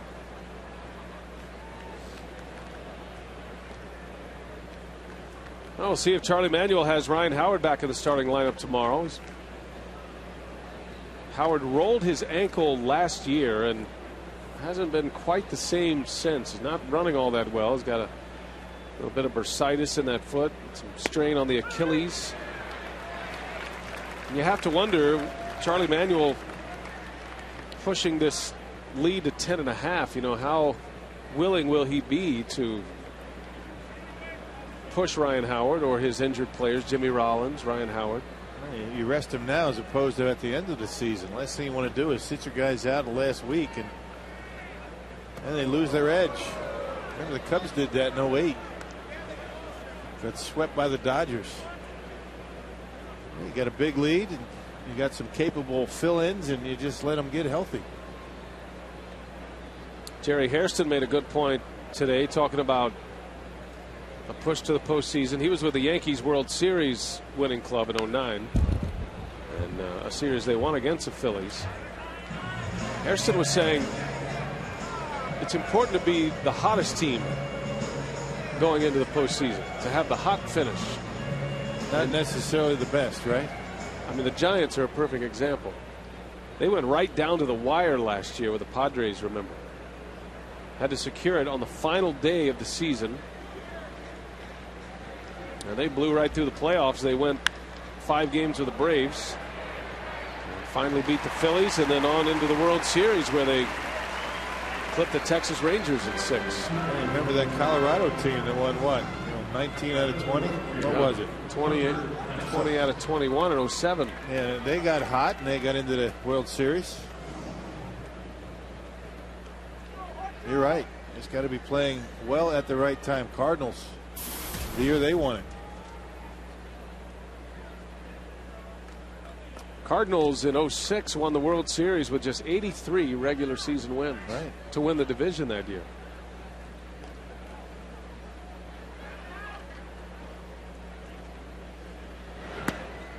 It's kind of the way we were thinking in the first half, that it wasn't going to take 90, 92 wins to win the division, and how wrong we were, or at least I was. I'm not going to pin you on that. That's tough to come up with a number. I know a lot of people ask us for a number. What do you think it's going to take to win a division? Yeah.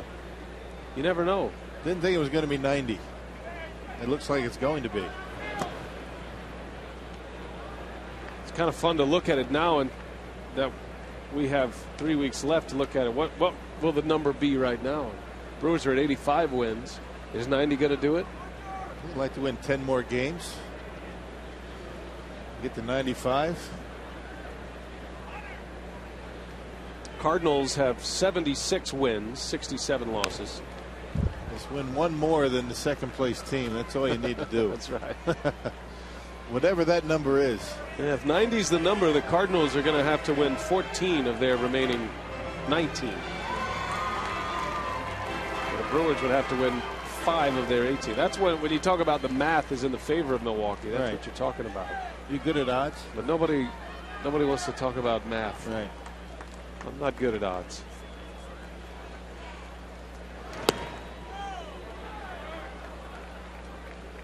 Because the odds are stacked against the Brewers in this game tonight. But you'd like to see the Crew break the odds tonight. 2 outs, a 2-2 count on Pence.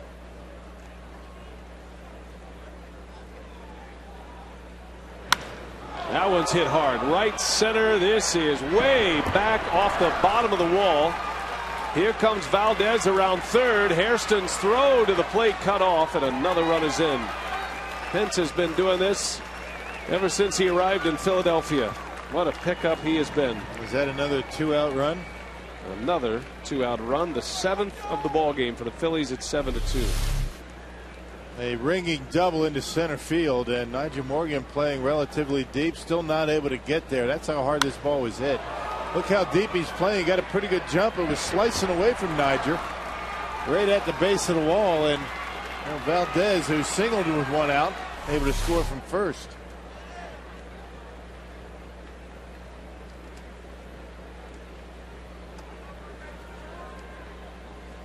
So 2 gone, and John Mayberry, 2 hits tonight, 2 out of 4. With Pence at second base, the Phillies have 12 hits, all but 1 of them with 2 away. Diamondbacks got a home run from Paul Goldschmidt, the rookie. He was just called up when the Brewers were there just after the All-Star break. That's his second, isn't it? Man, he is quite a player. He's making an impact. Right. 1-0 Arizona. That game's in the 5th inning. Diamondbacks have a pretty, I use this word hesitantly, easy schedule the rest of the way. They don't have to leave the West very often. They do have a matchup with the Phillies this weekend, or rather the Padres.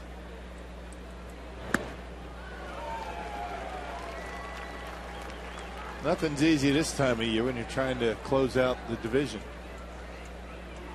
The Diamondbacks have all of a sudden gotten about as hot as the Brewers there for a while. They just can't seem to lose a game.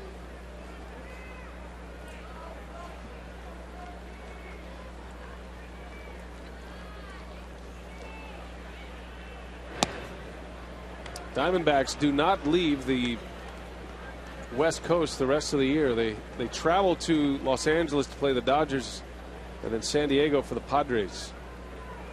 But their schedule is home friendly. 13 games at home remaining for Arizona.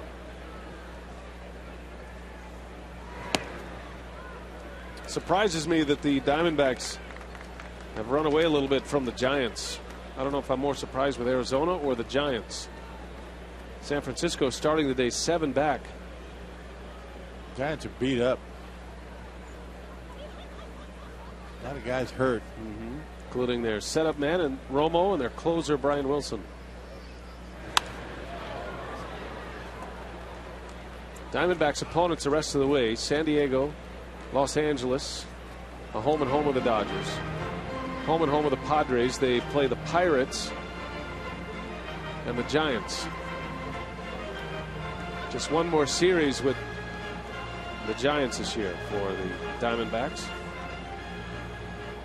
And like the Brewers, Arizona will finish at home.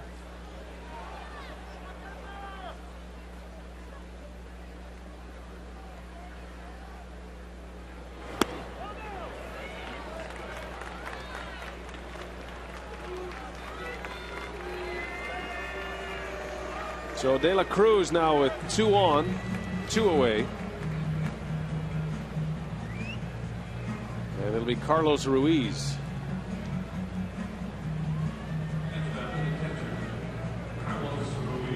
Markham and Halladay tomorrow. Another great pitching matchup. A couple of lefties on Saturday: Randy Wolf, Cliff Lee, and Gallardo and Worley. On Sunday, Worley's 11-1. A forgotten man in that Philadelphia starting rotation. Phillies have won 15 straight that Worley has started in. 15-0 his last 15 starts. He has not won all of those games. He has 10 of them. Phillies have been able to win, though.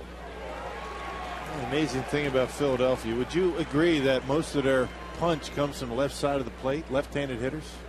Yes. Phillies, if they win tonight, are 29-9 against left-handed starters. Wow. How do you figure that?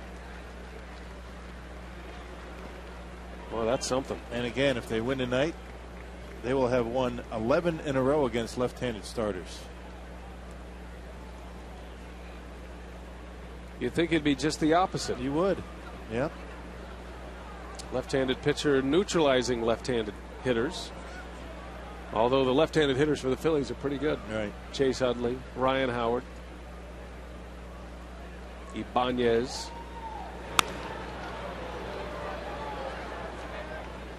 Phillies have a lot of stars. They have a lot of hardware in their trophy cases. But the one guy that makes the Phillies go is the man at the plate, Carlos Ruiz. And he's the glue that keeps that pitching staff together. Roy Halladay purchased an exact replica of his Cy Young Award trophy to give to Ruiz last year. That's how important Halladay felt Ruiz was to his season. McGee will make the out at second. Side retired. Phillies get a run, another 2-out run. It's 7-2. We go to the bottom of the ninth.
And the big damage done in these sixth, a 6-run sixth. Cole Hamels was on cruise control after that. And Hamels at this point, our Menards player of the game. He's trying to finish this one tonight. 8 innings, he's given up just 2 earned runs.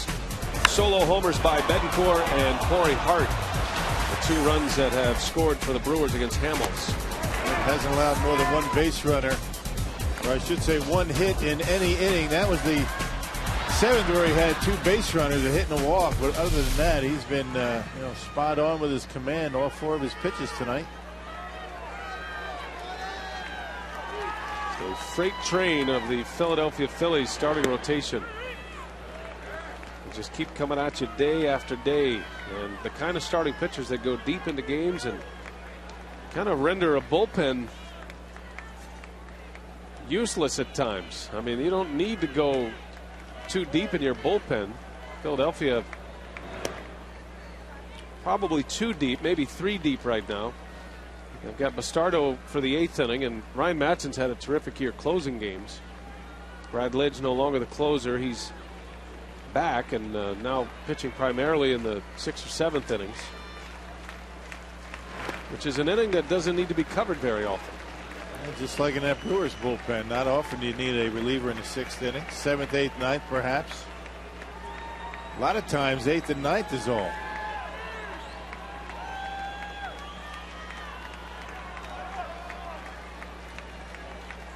Ryan Braun, Prince Fielder, Casey McGee against Hamels. Braun is 0 for 3 against Hamels tonight. And Braun just missed on a couple of occasions. He's had some pitches to hit off of Hamels, fastballs for that matter. They just found him straight back, popping up a couple of times. That's what Hamels will do to you.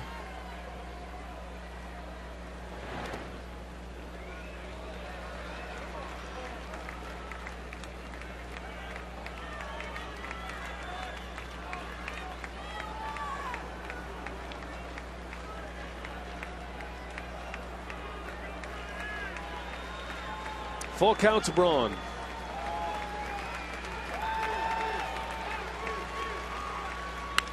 And a bouncing ball back up the middle. Martinez covering that part of the field. And there is out number 1 of the 9th. Phillies have 16 complete games this year as a team. Hamill's going after his 3rd.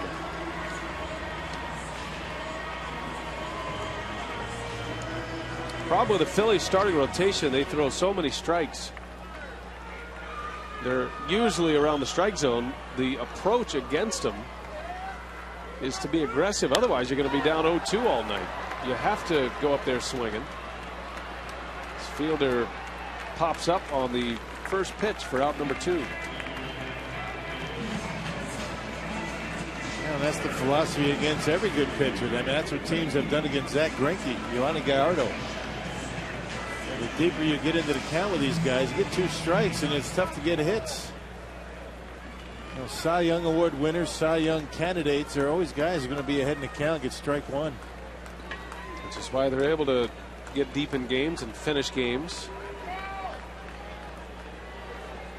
Brewers down to their last out and in danger of dropping 4 straight games at Miller Park.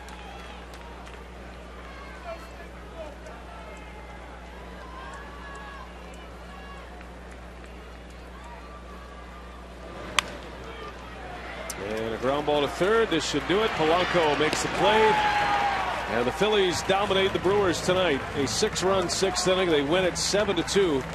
And the Brew Crew trying to fight off a bit of a slump right here. They've lost 3 in a row. Phillies have won 4 in a row. And we'll tee it up tomorrow again for game 2 of this series. Much more still to come on this one. Craig Kashawn, what do you have coming up on Brewers Live? Well, we're going to look at that tough 6th inning and what could have been, maybe what should have been for the Brew Crew. Also, we're going to catch up with Henry Aaron as our series with the former Brave and former Brewer continues on Fox Sports Wisconsin.